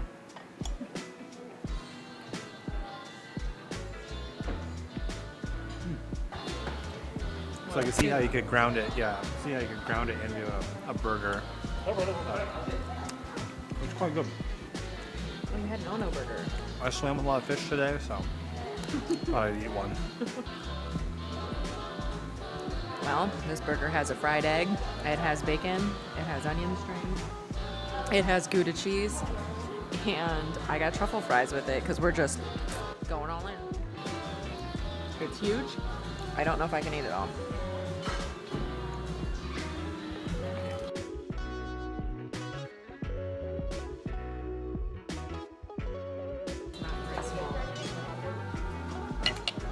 This is a huge burger. I'm gonna need help. Oh no. I'm saying oh no for a different reason. All right, let's just go for it.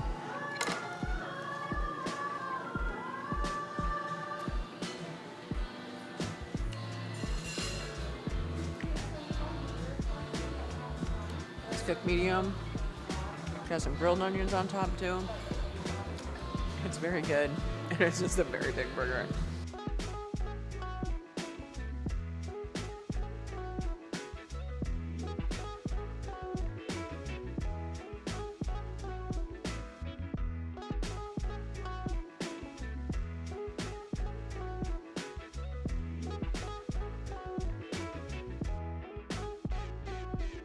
The burger was delicious. Like Adam said, I have not had a burger in a long time. It really hit the spot, but he has had to help me because it was massive with so many toppings and french fries on top of it. So it was a team effort on this burger here. Well, we just finished up at the Surfing Pig. That was definitely the meal that I needed after a day of snorkeling and hiking. That burger was huge. It hit the spot, and it's a great way to end the day. Today we are in Oahu, and we have a lot on the agenda of things that we want to see.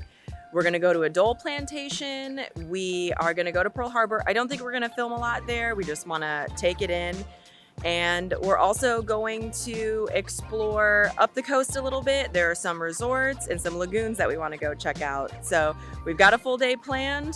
Let's go do it.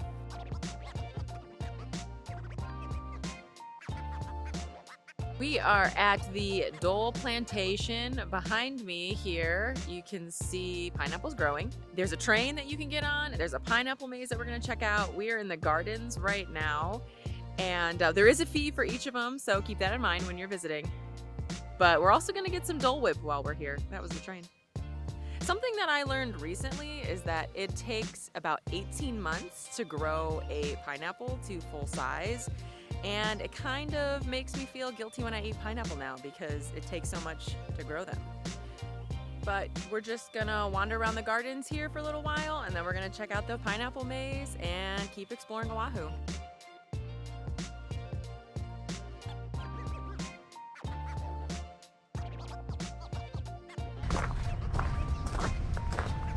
Well, we have entered the world's largest maze. But I think we entered through the exit, so...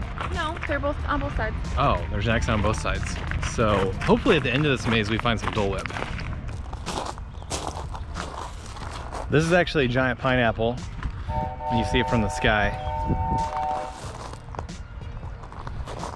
It's not really look like a pineapple from the ground.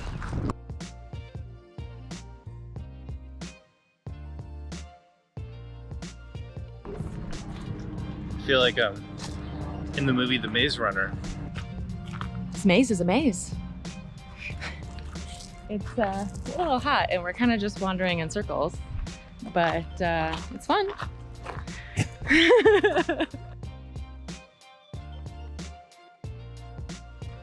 Honestly, I think I underestimated the maze a little bit. Thought it seemed a little more simple than it has turned out to be.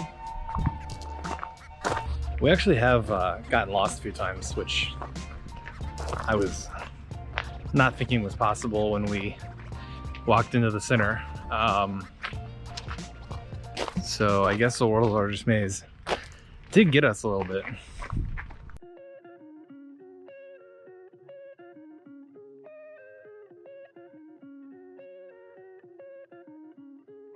Well, the real reason we're here, Dole Whip.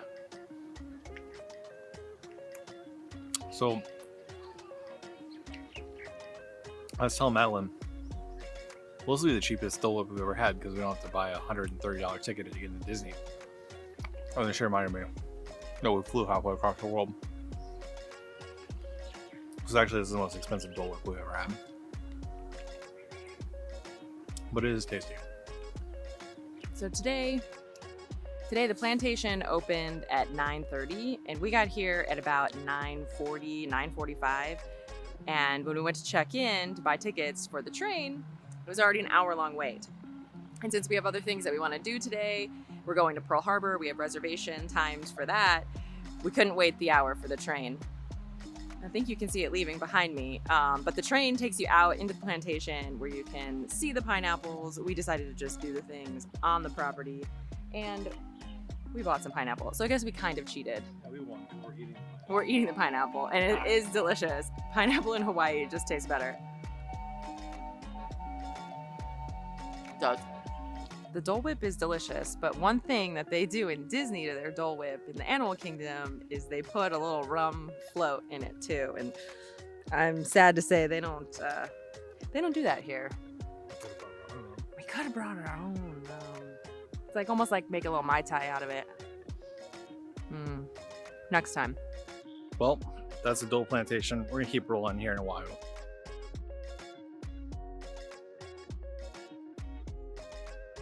We just finished up at the Dole Plantation and now we're going to head over to Pearl Harbor. Like I mentioned, we have a specific reservation time, so if you're planning on going, that's something to plan for. I don't think we're gonna take a lot of video. We're certainly not gonna vlog while we're at the memorial. We're just going to take it in, pay our respects, and then we're gonna continue on with our day here on Oahu.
Well, we're starting our day in the Ko'olina Resort area. We've got the Marriott Resort right there, the Four Seasons, and Disney's Resort right there.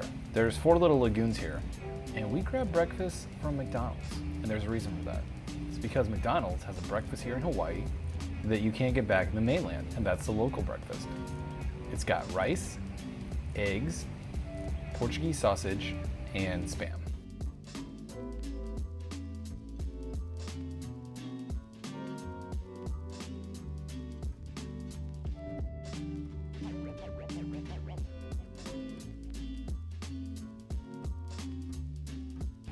That's pretty good. The Portuguese sausage is actually very, very good. Spam, canned ham,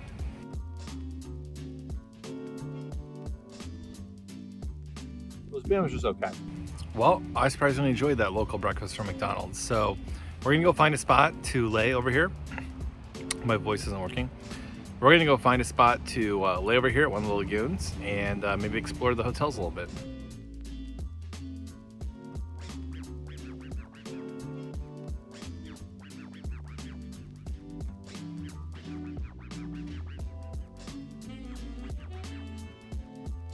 So this is Aluwani, Disney's hotel.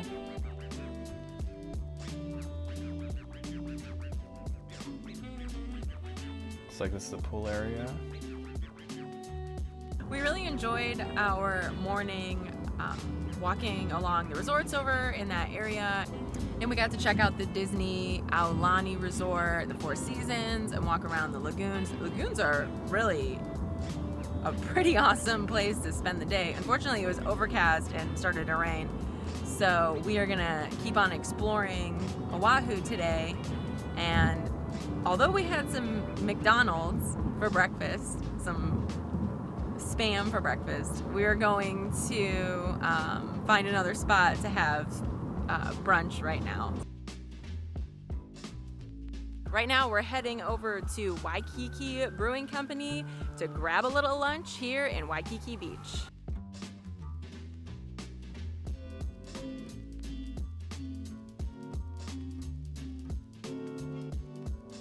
Well, we're in downtown Honolulu. We stopped in Waikiki Brewery to get a little beer and pizza. And we're on beer number 1. It's the Craft Light. That's pretty good. I wanted to start off with a light beer, and maybe my next one will be a bit more adventurous. They've won quite a bit of awards here. It's an independent craft brewery, and we've been trying to go to a number of craft breweries here when we're in the islands of Hawaii, and so far they've all been terrific, and this one's starting off pretty good as well.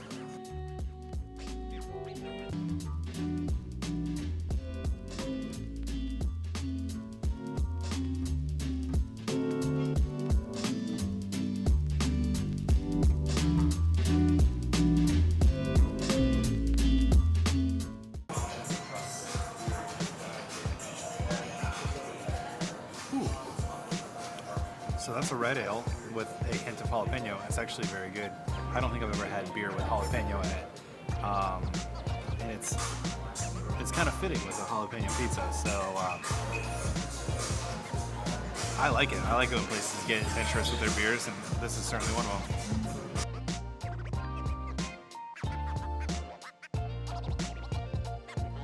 Well, we really enjoyed our lunch at the Waikiki Brewing Company. It was a really fun stop here in Honolulu. We had a great time. Their beers are great, and pizza was pretty good too.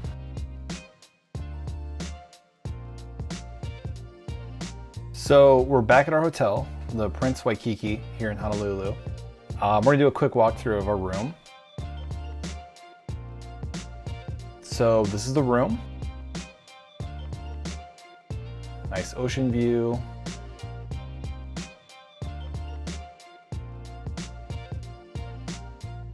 King size bed.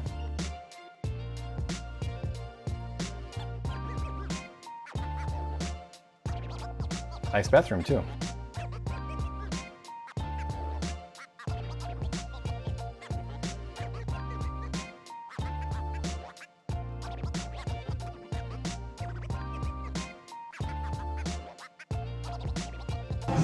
Tonight we're dining at Helena's. It's in the Kalihi neighborhood of Honolulu, and we wanted to come and get a meal that really showed what Hawaiian food was, and pretty much all signs pointed to Helena's. Helena's actually won a James Beard Award in 2000. Their founder, Helen Chalk, started this place, and it's been open since 1946. It is truly a family business, all about Ohana here, and they have been in business for, I believe, 76 years. They'll be celebrating 80 years in a few years, which is pretty amazing. And so it's still run by her grandson, and they have been visited by chefs from all over the world, and we're very excited to dine here tonight. Well, the nice part here is the food comes out really fast, and so we got our rice, but we also got a couple other treats. We got the short rib pipi kala, which is done paniolo style. Paniolo are the cowboys here in Hawaii, and so they actually basically dry age this. Every morning they hang it and it basically dry ages the steak. And they go through sometimes 400 or 500 short ribs a day, which is pretty impressive. We also got beef stew. That was Madalyn's request. It looks really good. We got the Kahlua pork. That's pork that's been cooked in an emu or in that style, kind of the luau style. We have here the salmon. It's also covered in tomatoes. So this is a reference to the missionaries that came over to Hawaii. I'm gonna go with the stew. I know, beef stew in Hawaii, but it looked really good in pictures and it sounds really good. Okay, let's go a little broth. Oh, that's really good. There's a lot of flavor. I mean, back home it's cold, so kind of, you know, we're entering fall, entering stew season, so I think it's appropriate.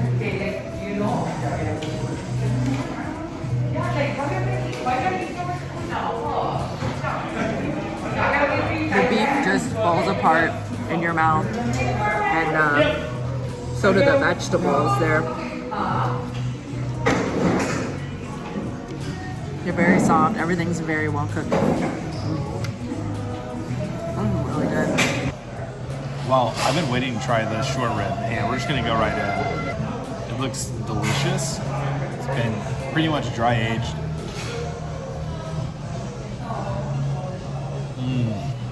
It's very tender.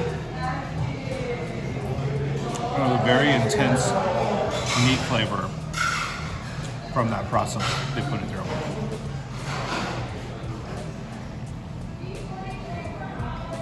I see why they go through 400 a day. And you just kind of eat it like this.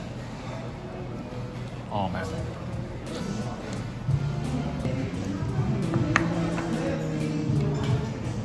I'm kind of mixing a bunch of stuff together because they have this chili pepper water that I poured all over my rice, and it is spicy and delicious. And I put a little bit of the broth from my stew, and then we're gonna mix it with the Kahlua pork and just make a mess. That pork is really good. I think that's some of the best Kahlua pork that we've had since we've been out in Hawaii. It's so tasty. It's shredded perfectly. A nice smoky flavor. I like it with the chili pepper water. Fun.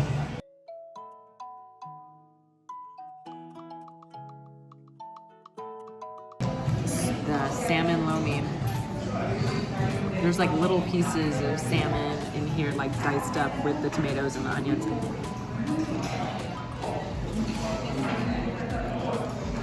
It's good. Like, kind of imagine like a pico de gallo, but then there's an extra salmon, smoked salmon portion. I'm just gonna add it into everything else. Get it all together. I like it. I like eating family? like this. I do feel like family. And everyone has a different variation of pretty much the same meal. So it's like a big community here eating dinner together.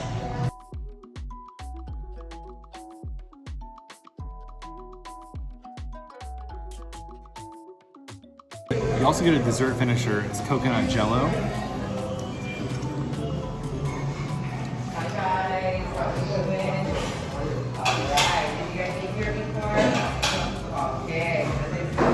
It's good. I don't know why I ordered it.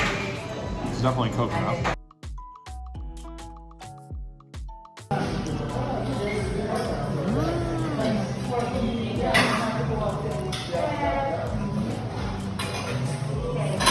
Yeah, it's interesting.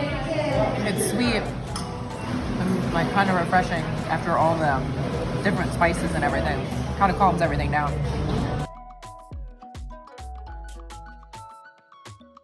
Helena's was absolutely delicious, and if you are in the Honolulu area and you want some traditional Hawaiian food, this is the place to come.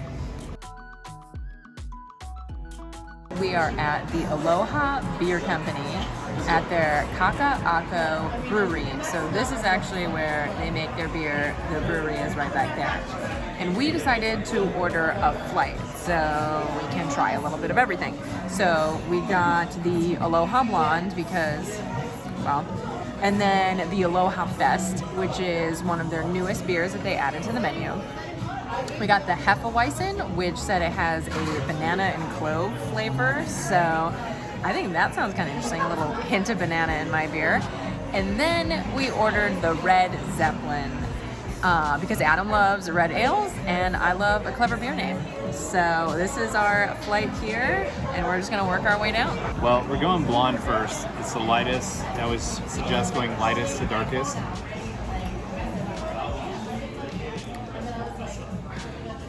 You know, I think every craft brew spot does a blonde and has a pun on blonde. And the Aloha Blonde is a pretty good pun. This is the Aloha Fest. I absolutely love this time of year, fall, and I love the idea of a Hawaiian version of Oktoberfest.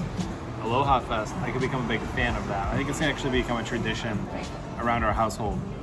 Eating Hawaiian food, drinking Hawaiian beer in October, and calling it Aloha Fest. I might throw a party. You're all invited. It's only like 12 hours plane ride that way, so. And I quite like this beer. In fact, it's a specialty beer right now they have, and people have been coming in with growlers, and I would be filling up growlers of that and drinking it all month long because it's that good.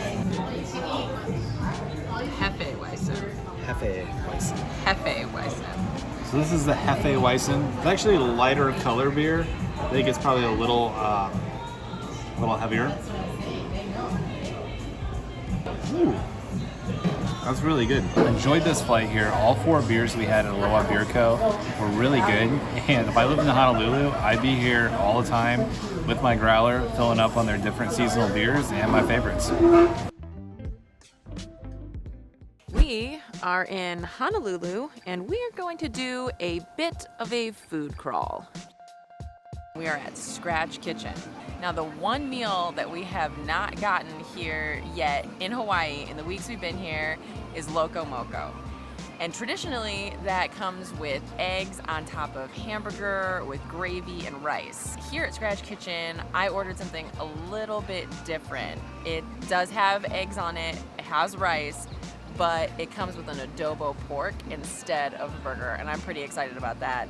And Adam ordered pancakes. We have not had pancakes at all in Hawaii. He ordered the milk and cereal pancakes, which comes with Fruity Pebbles and cornflakes on top. Someone at a table behind us ordered it, and it looked beautiful, and I think that's why he chose it. So I'm pretty excited for those to come out, just for how they're gonna look. Well, I've given up on the Beachbody for 2021. That's why we have this meal right here.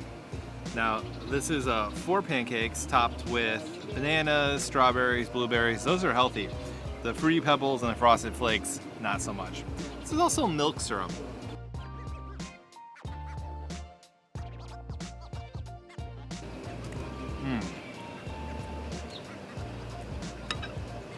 Those are really fluffy pancakes.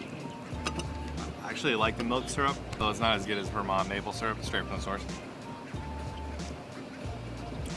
This is the right choice. Breakfast, pancakes, and Coca-Cola.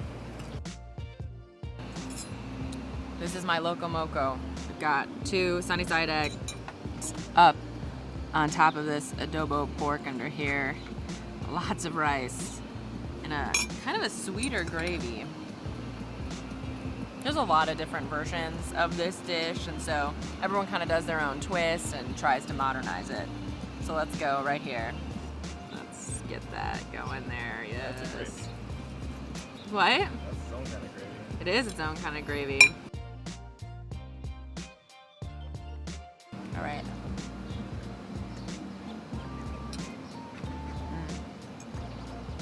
It's really good.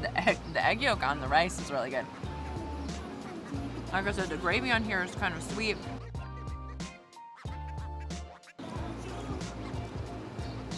Pork is good. I was thinking adobo would be spicy. It's not spicy. It's got some good flavor. It's good mixed in with everything. It's a very hearty, filling breakfast. I think maybe if you were, you went out surfing, you came back, you were really hungry. This would probably be the... It's not how they keep their bodies. It's not how they keep their bodies, but you work up a big hunger when you're surfing. So, or you're hiking, or you're out doing things. It's about balance. So, you work up a big hunger at the beach. I could see this being a very hearty meal.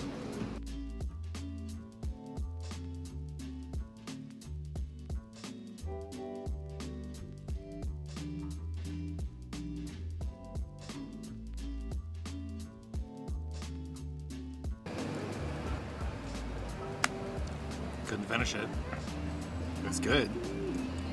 There's a lot of pancakes. It's definitely not a short stack.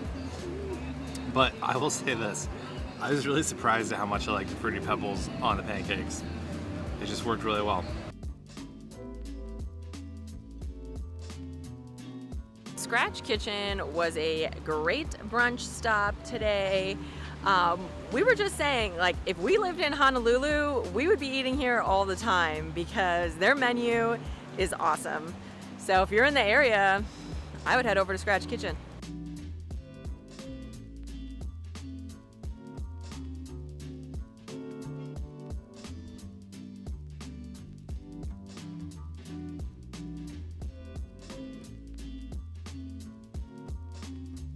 I've been to Shake Shack in New York, and I've been to Crack Shack, that's a chicken place, in San Diego. So when I was in Waikiki Beach and saw a place called Steak Shack, I thought, well, I want to look it up. They had pretty good reviews, so I thought, let's check it out. 12-ounce steak plate, medium rare, and then also one chicken plate.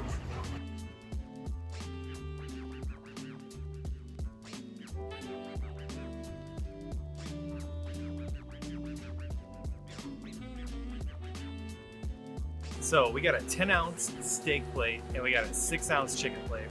We're gonna split it a bit, but I'm gonna dive right in. It's a Steak Shack, so I'm going steak. They give you a little sauce. You get a little rice. A nice piece of steak right there.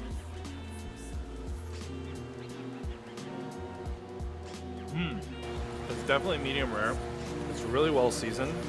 And that's a good sauce. I think it's kind of like a teriyaki sauce. We've loved the food in Hawaii, but any chance we're getting to have greens or vegetables, we are fully taking advantage of. So yes, it is the Steak Shack, but I went with chicken. We're gonna mix and match, like Adam said. He got steak, I got chicken. Looks great. 6 ounces of chicken looks just as much as the steak, so it's a huge portion. And let's just go pure chicken here. It's really good. And you really can't beat that view right here. Big giant place of steak and chicken. We really know how to eat at the beach, don't we? Yeah, I don't think we are. We're not trying to be skinny here in Hawaii.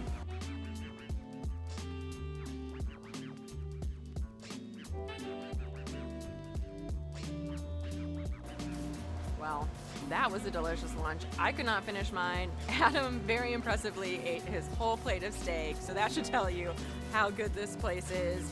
Now we're going to head back to our hotel, enjoy the pool for a little while, and pick out a spot for dinner.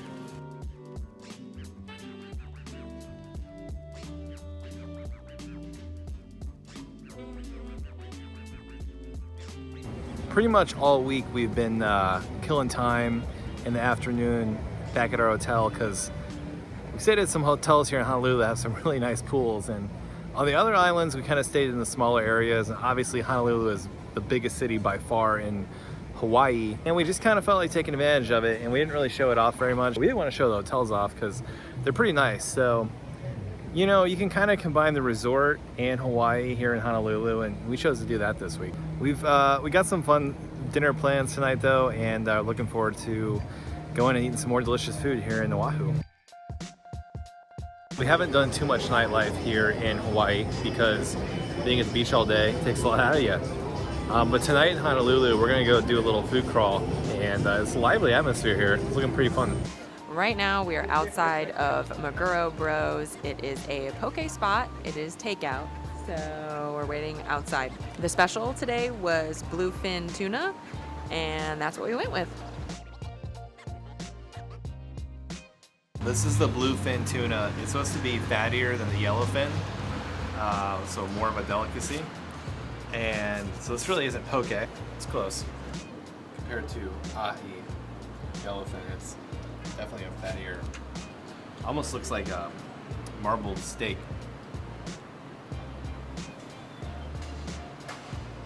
And it kind of melts in your mouth. It's kind of crazy. It's like the Wagyu beef of the sea. If you want to talk about an area of food that I almost have no expertise in, it's sashimi and the different cuts of fish that's used in sashimi. I basically know tuna, salmon, the basic ones you can get in the Midwest that are packed on ice and not fresh like this.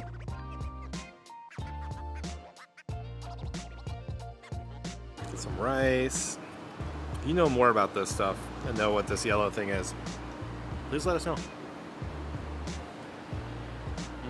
So we're going rice, yellow pad. It's kind of sweet. It kind of tastes like an egg. That might be what it is. It looks like fruit. I know, but it could be fruit. But there's like an egg consistency to it as well. So let's go. Oh, I missed the rice.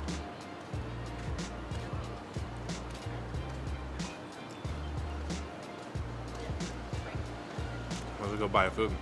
I like this spot. In warm weather areas, I like getting takeout food and just kind of eating outside. Hawaii definitely qualifies as a warm weather area. Last bite of bluefin tuna on a street food tour in Waikiki in Honolulu. I wanted to eat a lot of fish while I was here in Hawaii. I think I've had 8 different types. I know there's a lot more than what I've accomplished to find. That didn't make sense. There's a lot more types of fish than what I've managed to find, but fish is fresh. The fish is so fresh here, and I feel like mission accomplished in my goal to eat as much fish as possible. Maguro Bros, great stop for poke or fresh fish. We're gonna keep rolling here on a little street food tour in Honolulu.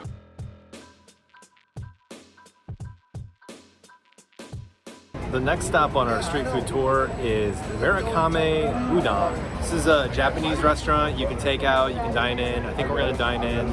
They've got noodles and a whole bunch of other stuff. We're gonna figure out what we're gonna order. We've been looking forward to this one. This is one of the highest reviewed places in Honolulu, and I think all of Hawaii.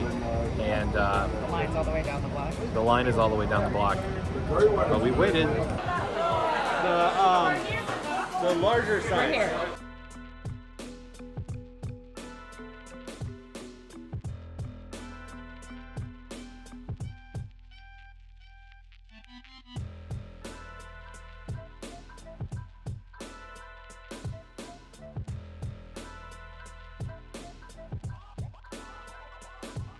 So we got these beef noodles. It's a huge bowl. And egg noodles, broth, and then a thinly shaved beef. I'm gonna just try broth first. Well, I'm trying to figure out the best way to go in here. It's not this. Build it. Okay, we're gonna get some noodle here going. Okay, let's just go in. It's not gonna be graceful.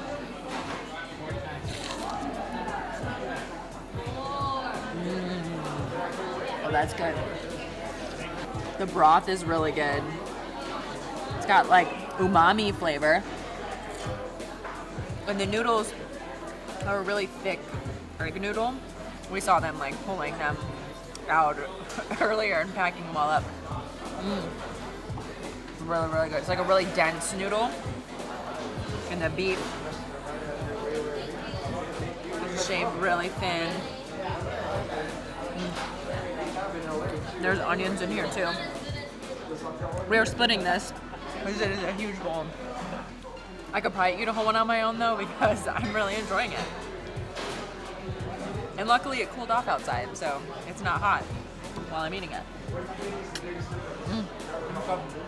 Well, when you get in here, you order your noodles or your bowls first, and then you kind of grab your tray and you go along the line. They got a big line of tempura that you can choose from. They also had a what looks like a McDonald's hash brown.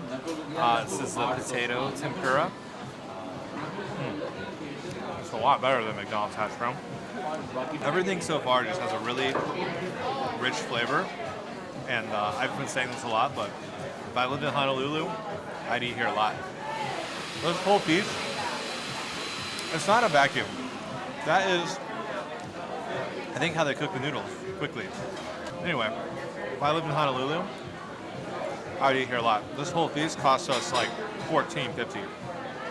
It's gonna keep us full. Although we might go to another place after this, because there's a street food tour. This is the big chicken katsu.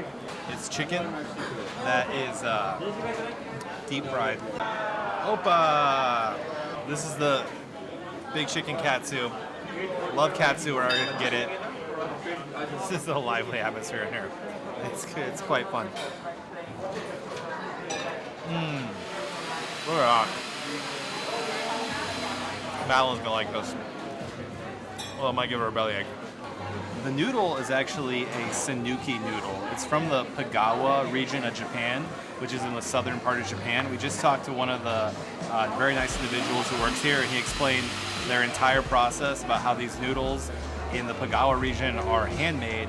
They actually figured out a way to make these noodles by machine here without losing any quality. And they're a thicker noodle, so when they go in that broth, they don't get soggy right away. That noodle actually just soaks up that broth, and it kind of gets better as you start eating the bowl. We just finished up at Marukami Udon. It was absolutely delicious. Those noodles are top notch. It was a little busy, so just be prepared to wait in line, and it is totally worth the wait. Now we're going to keep on eating here in Honolulu, and we're going to get some shave ice. We're at Ice Monster here in Honolulu. They have giant shave ice. We said, let's get a small sweet treat. We failed. If I've learned one thing in life, I always get the small. That's dirt pleasure. Because even though smalls are huge, this is of course the biggest small I've ever seen in my life. This is the strawberry sensation. That's strawberry shave ice. It's very intense strawberry flavor. I also put strawberry sorbet on here. So, and real strawberries. So, not a lack of strawberry.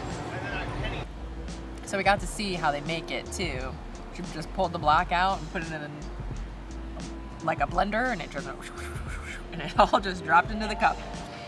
And it has a lot of strawberry flavor. I really like the strawberries on here. They're kind of like they're like sweet. I think they're kind of in a syrup. They're really good.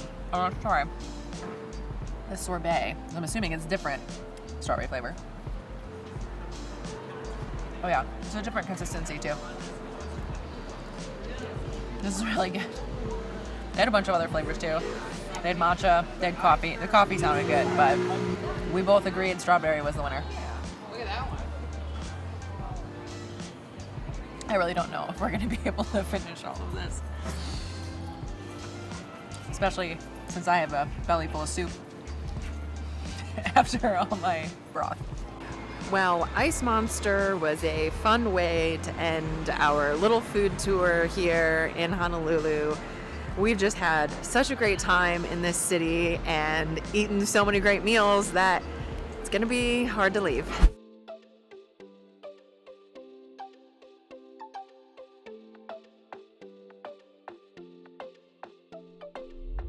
Well, this is a very sad end to our trip to Hawaii. Sad only because we're leaving, but we had an amazing time from the beaches, the mountains, the food, the history, people. We will miss Hawaii. And thanks for making it this far. Be sure to subscribe. Since you made it this far, you must like us a little bit.